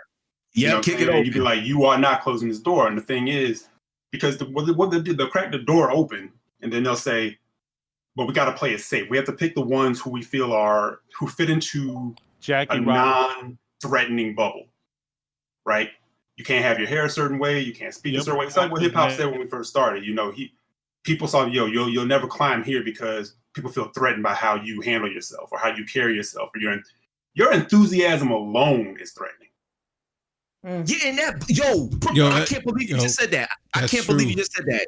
Because literally, let me just let y'all in on this. Right? So I just had my boy Pete Bush on the show. I put the stream out today, but I'm going to put out the individual highlights tomorrow, right? And towards the end of the video, he said he had a lot of kind words to say about me, and we was talking and stuff like that. But everything that you just said was labeled as a threat, was labeled as unprofessional, as labeled as being a thug, labeled as being ignorant, all this other stuff. So, like, I said that to say this, bro. I never, ever thought that my energy, my positive energy, you know how I am, like when I come around, would be the very thing that they would try to use against me as a reason to not have me. Mm-hmm. That blew my mind, bro. Well, there's a level of sectioning off the way it is handled. Again, it's all about how to control the thing. Because if you were catching a football, you'd be perfectly fine. Right. Why? Because the owner of your team can still control that by how he handles your contract and everything. Uncaging you into, like Brian said, there's tools now where they can't really. You have opportunities to break open certain ways where before they can't really control the flow. But if you're dribbling a basketball, they'll tell you shut up and dribble. If you're trying to, but be wild, no, because the fans love that. They love how excited you get and this and this and that. But I can still control that, But I can't control you getting in front of gamers and talking a certain way. And the same thing like with my man Code. I've seen Code go on Twitter and say people hit him up in the DM and say, "Yo, I think you're smart and all, but the way you talk, it bothers me." What? Man, say that. And it's like, what? Yeah, I'm gonna tell you something. I'm gonna give you a perfect example. Here's a perfect example. Like, so, like I told you guys earlier, I cover the Patriots for Heavy.com. So 365 days a year, I'm covering the Patriots. So that entails covering the overall NFL as well as college football. But just to my man's point, what he just said, there's a dude that the Bears just drafted in the second round, Evan Jenkins. He was labeled as the most violent man in college football. That was an extreme compliment because he's a tackle. And one of the desired traits for a tackle is to be extremely violent. Mm-hmm. So Tevin Jenkins is a biracial dude, so which means he's going to be black as far as everybody is concerned. Mm-hmm. And so but that's the thing. That particular trait is seen as desirable on the football field, but that's until he puts somebody down some steps off the football field. Then everybody gonna wonder where it came from. But that's a whole nother show. But this is how that works. And I'm gonna tell you, man, just being real with you, hip hop. Most people. So the first time I met you, walked up to me. I had never met you before. I had never seen a video or anything, and I was like, "Whoa, what is going on? There's a lot of energy in the room right now. What is happening?" And I'm not going to lie. That was my first impression. But I am not a quick to judgment, put a person in the box kind of a guy. That's just not how I am. I used to be that way when I was younger, in all transparency. It used to be I throw somebody in the box in a minute and keep them there. But I had a privilege of working at a group home for a couple years, and that changed the way I looked at everything. So, but it used to be that way. So the first time I was like, whoa, what's going on? But I got to understand and talk to you for a while. And what I realized is that energy is actually your strength. And energy is how you overcame all of those things. But the problem is most people don't care enough to find out anything about you. And that's whether you white or black, honestly. Yeah. Most people don't care. And if you black, they really not trying to figure out how you got to so if you rough around the edges, quote unquote, in their eyes, they don't care enough to find out how you got rough around the edges. They don't care. They just like, oh, okay, you know what? That don't fit what I'm trying to do. And yeah, and they ain't not going to think anything else about it, you know? And so I feel like that's a lot of what you ran into, because I'm speaking to you from my own perspective, right? I'm a black man just like you. And initially when I saw you, I was like, whoa. But then after the second and third and fourth conversation, and it wasn't even for me like, oh, I don't like this guy, but it was like, wow, like it definitely grabs you. And I can imagine somebody else from another culture saying, because out of their own ignorance and out of their own, I guess you could use the word laziness, saying, oh, that looks like this. Oh, that's what it's going to be in my mind forever. And that's just honestly, that's the way people are. I'm saying, because I'll be honest, if a white dude walked up to you, a bald head, tatted up from the neck down to the wrist, the first thing, it's going to be real hard for that dude to not be Remy on higher learning, or not to be Edward Norton Jr. on American History X. As far in your mind, initially, that's who he going to be to you. And you saying that? Oh, sorry. I said most of us are not going to give him enough time to find out if that's what he is or not. Most of us are not going to do that. That kind of reminded me of something someone told me. I was like, he equated this was years ago, by the way. This is nowhere near recent or anything dealing with current events that I'm dealing with now. But he asked me specifically, he was like, would you hire a guy with a tattoo on his face to represent your company in a Fortune 500 boardroom? Like, would you want to have a person with like you said, the tats, covering his face in the boardroom, represent a Fortune 500 company? It's like, well, some people look at black people like that. They don't want to see you sitting at the table, because for you, it's not like you're representing what they want to represent. Is what they consider, their comfort and what they consider professional. And it shook me to the core when I first heard that, when we had that conversation. But it was just like, man, that's real, because people that's what they see. The first thing they see is your skin. You can't take it off. You can't remove it. You know what I mean? So it comes with instant judgment. Yeah. And so it's like this had it person, So I want to kind of equate that. Yeah, it's very much a real thing where, my mother used to tell me this all the time. She said, when you walk into the classroom, she said, you already have a label on you. You have to work that much harder to prove that you already, you can know everything that's going on, front to back, A's, B's, everything else, but you're still going to have to always prove, that you can do it. That you belong, and that, while the other kids may not even get near the grades that you get, but you're always, even though the teacher may know for a fact that you're the smartest in the room and you work the hardest in the room, you're still going to have to do more to prove that you belong and that you're equal. And I'm going to tell you like this. And me saying that makes people uncomfortable. Just by putting that out there, they're like, no, that because what happens when you not true, or on Twitter, they got to come with a whataboutism. No. It's just this. No, I'm talking about. What about this one person that went to Yale and had privilege? It trips me out. Yeah, right. Yeah. It trips. Yeah, right. It's like, what does that have to do with that? You get that from my man Doug Gottlieb. You get that from Doug Gottlieb whenever somebody says something about the prejudice against black quarterbacks. and why black, because essentially like Justin Fields ended up going to the Bears, falling to 11th in the draft, even though most of the year he was the consensus number 2 pick. They came up with all this kind of stuff about him before he got drafted, found out that, uncovered the fact that he gets treated for epilepsy, all these different things they came out with, right? And dropped his draft stock.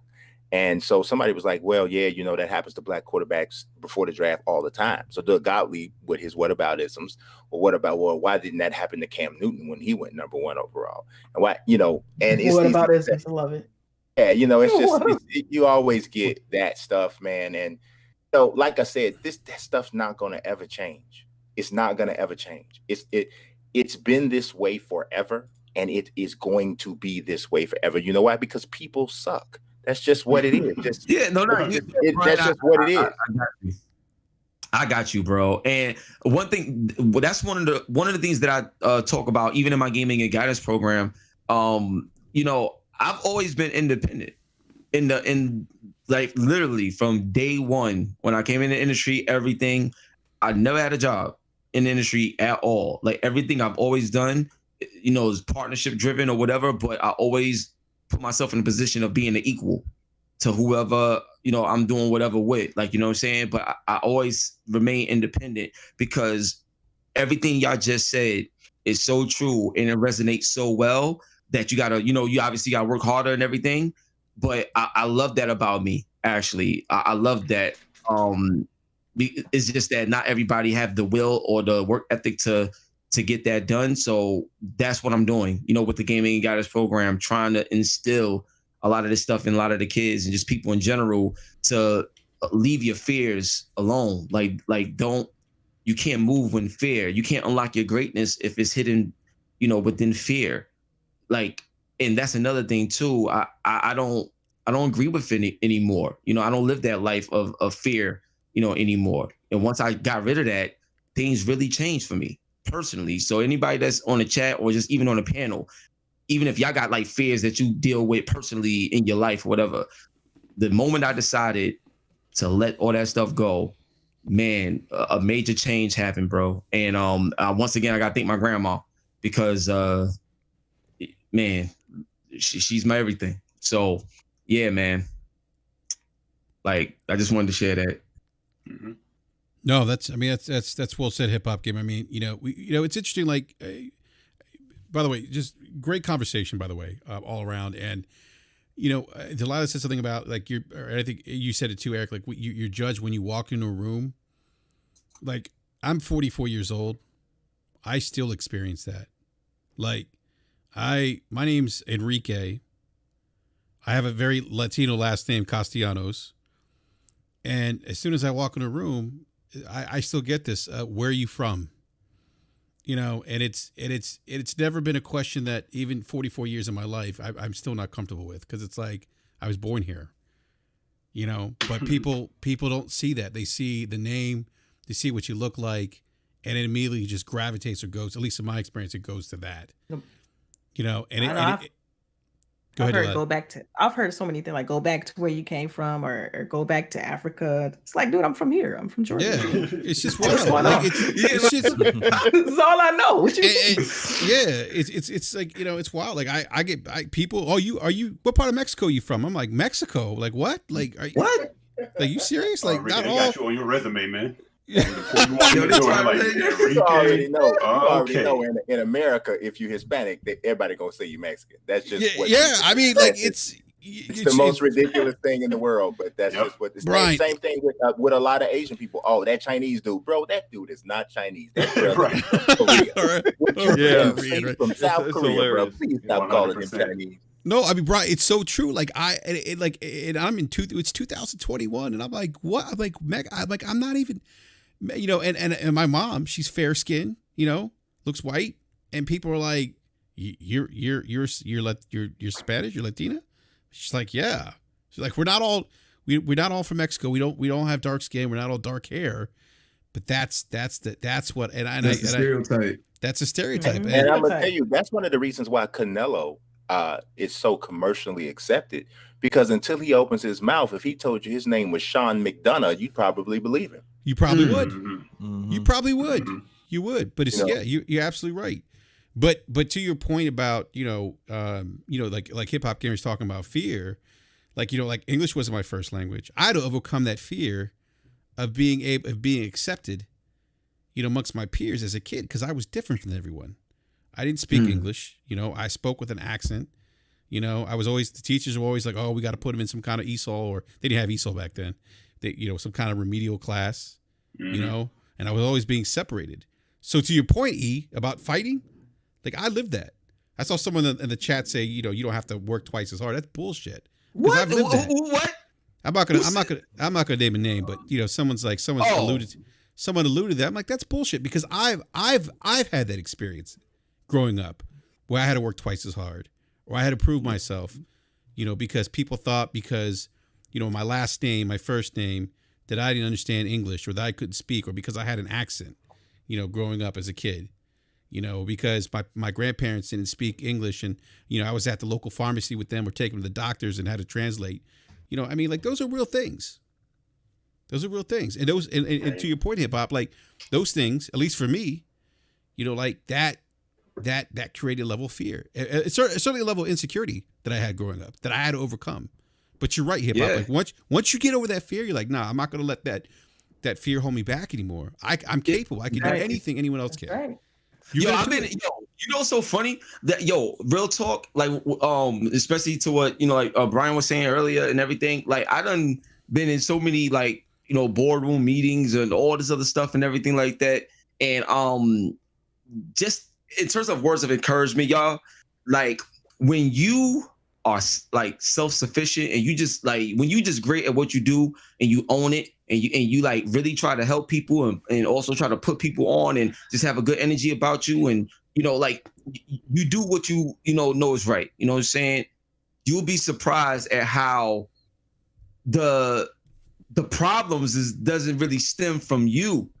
Like I've been around certain executives, bro, that would come to me and be like, yo, like I'm so sick of the BS, but I gotta go to this. Got like literally confide in me. Now, what's so crazy about this whole situation is that everything that we're talking about on this panel, there's a lot of people in a position of power that well, not the full position of power, but some higher ups, and they don't like it either, and they see it and deal with it every day, and they be like, yo, but they got a family to feed too. So it's like they gotta follow protocol even if they're against it, because if they lose this, they don't know how they're gonna survive or eat or anything like that. So they become a part of the problem because they feel like they have no choice to be a part of the problem, because being a part of the solution can make them lose what they have. I think that's the craziest form of bullying, like word, you know what I'm saying? But that's real. Like that's really real, y'all. I'm telling you. It's crazy. Like what Dr. King said this years ago. You don't see change until the people who are not being oppressed start to recognize that change needs to happen. That's when you see a move. It's because if the only people who are upset about something is the people who are being mistreated, change gonna be kind of difficult, to be totally honest. You know what I mean? Like, I don't know that we get past slavery in this country without abolitionists. You know what I'm saying? Right. That's just kind of how that whole thing works, man. But I really feel like the greatest thing that could come out of this whole conversation is if there's some level of a commitment from the people listening who care enough, people who have platforms and things that care enough to literally make it a point to put it out there what they do. Like, man, like Optimus, I don't know if he's still here. I don't think I see his name. No, he had to go. Okay, the fact that this brother is a coder, he's been doing it since the late 80s. That's crazy. That's phenomenal to me, man. Like that is just that's just ridiculous, because you gotta celebrate that. Yeah, man, that's somebody, like he needs to be the feature of somebody's video. You know what I'm saying? Like, and explaining the different things that he's done and talking about it, because there's several kids somewhere who are like, I want to make my own video game. And they have no idea how to start that journey. I mean, they have no idea how to start it because, like you said, they're in some county where that passion ain't being nurtured at all. And their parents love them to death, but they wouldn't know the first, like, man, I'm telling you, like, my mother and father loved me. You know, I didn't, you know, I can't say that I wasn't loved, right? But my mother and father don't have a college. They didn't have college degrees. They gave me what they knew to give me and the best that they could give me. And and none of it had to do with chasing journalism. Like, the best thing they thought for me was to get out of high school, get a job. And they didn't tell me that because they didn't think enough of me. They told me what they thought was best for me, and what they thought was best. That's what they gave me. That was the goals that were set for me, because everybody knew, man. Like, they would tell stories about me when I would be in my high chair, and my mother would be feeding me, and sports would come on TV. It'd be highlights or whatever. I would put my hand up, and I would not eat again until the highlight went off. Wow! So wow! This is crazy. This is who I've been since I was a baby. You know what I mean? But now my son's doing stuff like that. I'm literally trying to cultivate him to have a career in this thing because I see he loves it. My parents didn't know to do that for me. And it wasn't about they didn't love me enough. They didn't know but to think that was even attainable. So that's really what I feel like is our charge. Our charge is to make sure, because there's another kid someplace. Man, I talk to kids, man, dude, I'm trying to tell you, like, I coach youth sports, right? I coach youth basketball, right? And most parents of kids who are playing youth sports, the only thing they really care about is they want their kid to do really well. A kid might be the worst player in the whole entire state. I'm talking about can't run without kicking the ball out of bounds, bad, right? But that's their interest. They want them to do whatever. I don't lie to kids. I never have. I'm not going to tell your son that he's a point guard and he can't dribble. I'm not going to tell your kid he can play center and he's 5'4", and we in sixth grade. I'm just not, because to me, I'm doing him a disservice. But I'm going to tell him, if I hear him talking about he wants to go to the NBA and all that kind of stuff, man, I've been doing this for a living for over 12 years. I know when a kid's got it, when he don't. And the worst thing I can do is tell him he got something that he doesn't, because real life is coming. Yeah. But wouldn't it be better if I explained to him, you love basketball, right? There's other ways to make money in this sport. You don't have to just be a player. Because the thing of it is you probably are not going to be a player, bro. But you can doggone sure write about it.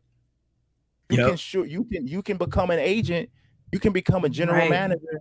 You can become a coach. You can become all these things, but we don't give our kids enough options. Yeah. Give them one lane.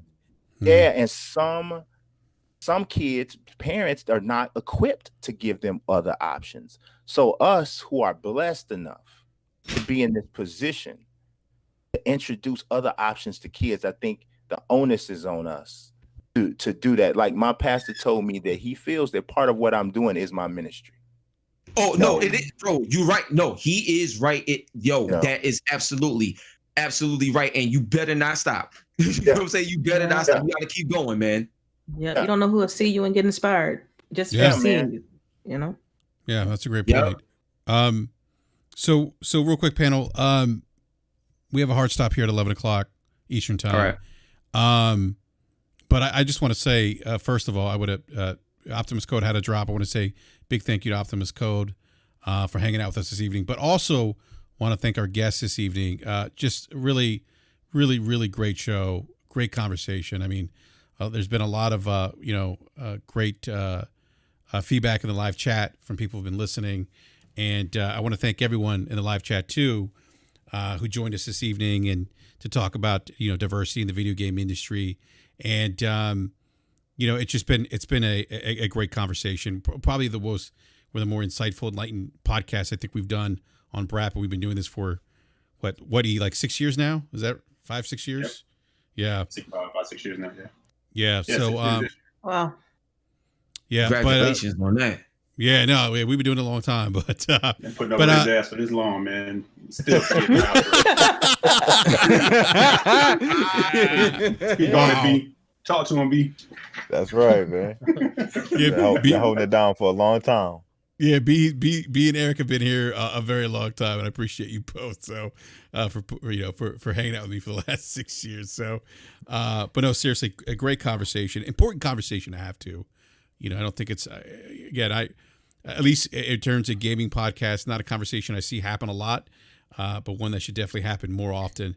But I want to give a big shout out to Brian Mazique for joining us. Brian, first time guest here on BRAP. Again, thank you so much for hanging out this evening. Really appreciate you coming on. Appreciate your insight. If you want to be found, please let everyone know where they can find you. On social media. I can be found at Unique Mazique on Twitter and on Instagram. I'm trying to get better with posting on Instagram. I think my last picture on Instagram is like my 5th grade graduation or something. It's a long time ago. So I got to get better with that. And I have a YouTube channel for it's Unique Mazique as well. And I also run the YouTube channel for Operation Sports. So the content that goes up there as well is, got a little bit of me on it. So, yeah.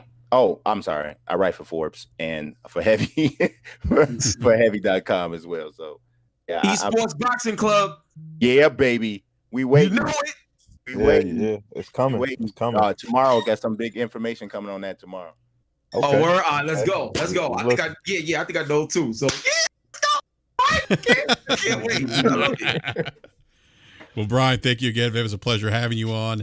And then we have the enthusiastic HipHopGamer. HipHopGamer, always a pleasure having you on, BRAP. Really appreciate you coming on again tonight, and giving us some great insight.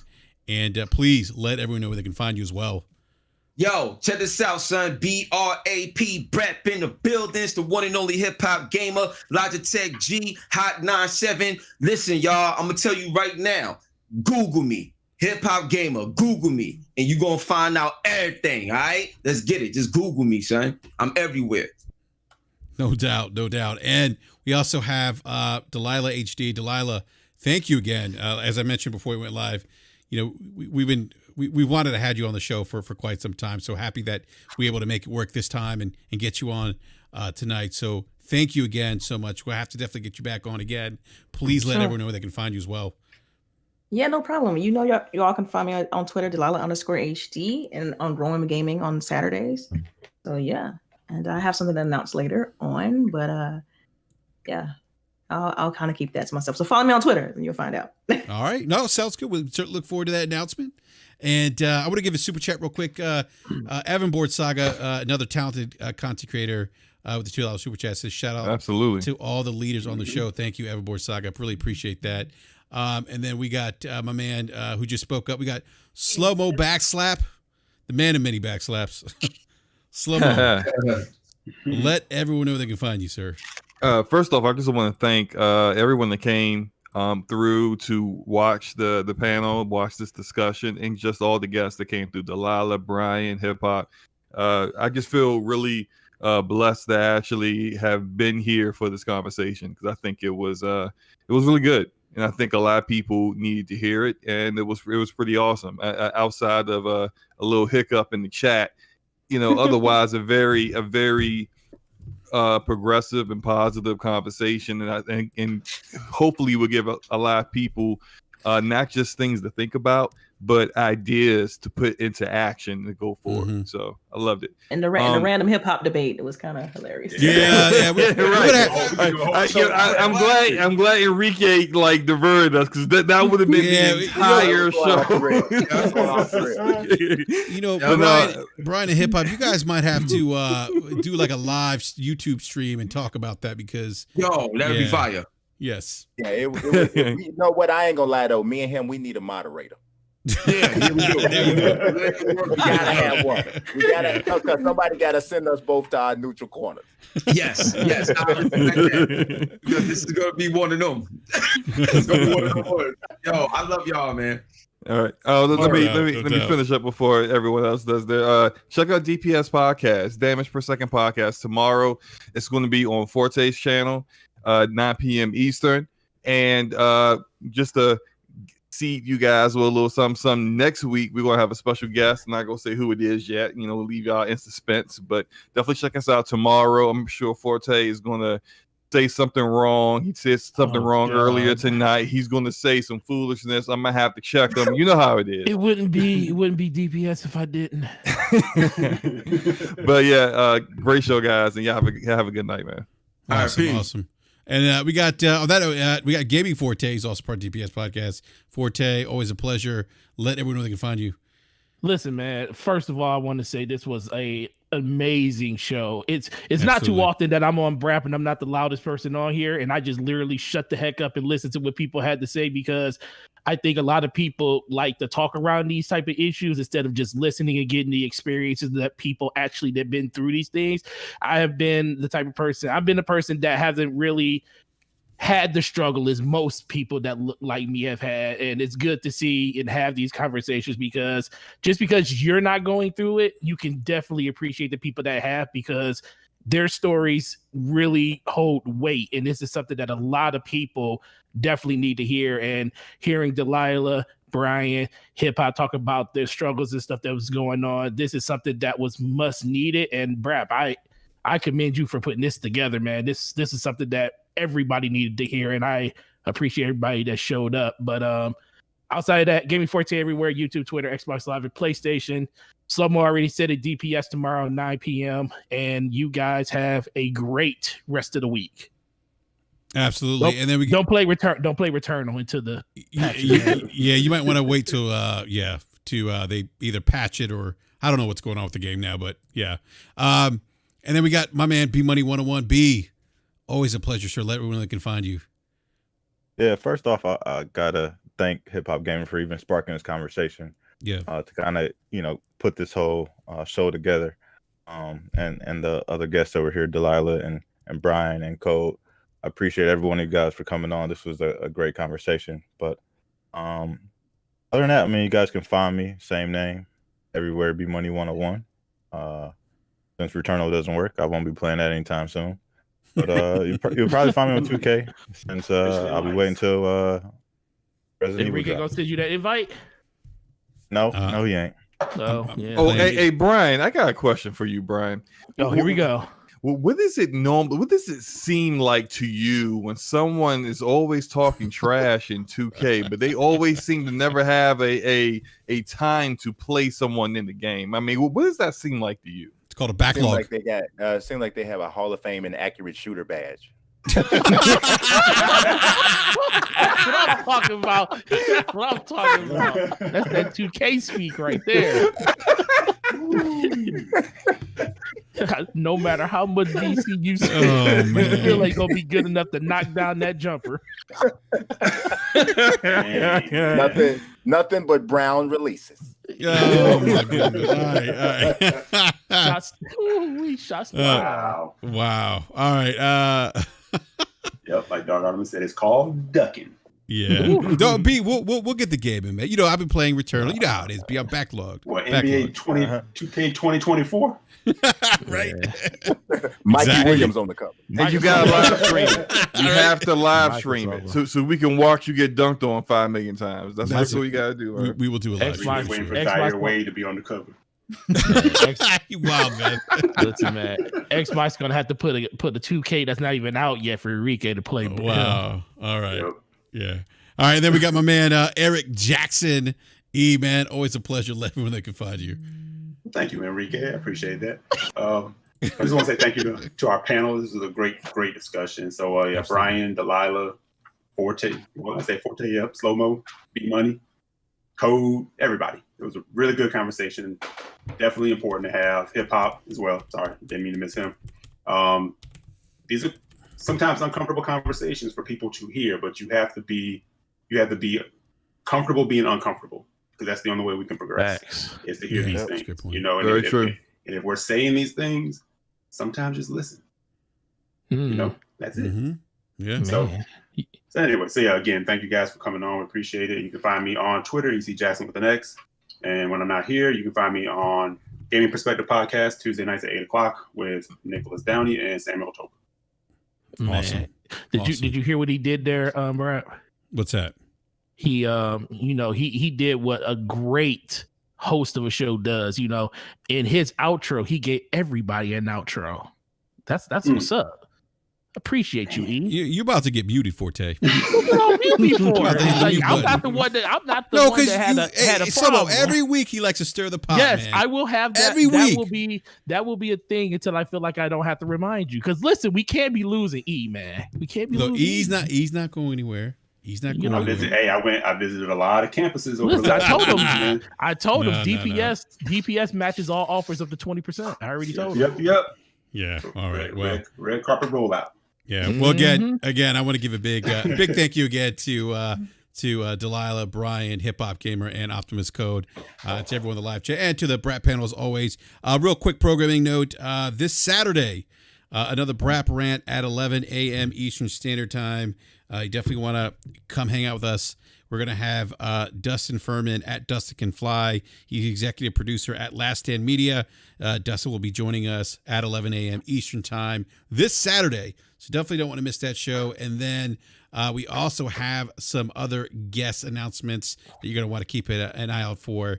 We're going to get some more industry folks on BRAP. So keep an eye out for those announcements. Everyone, again, great show, great conversation. Thank you, everyone, for the support. As always, if you're new to the channel, hit that like button, subscribe if you haven't done so already, hit the bell for notification so you're alerted when we go live. So on that note, everyone, enjoy the rest of your evening, and we'll see you Saturday morning at 11 a.m. Eastern Standard Time. We are out. Peace.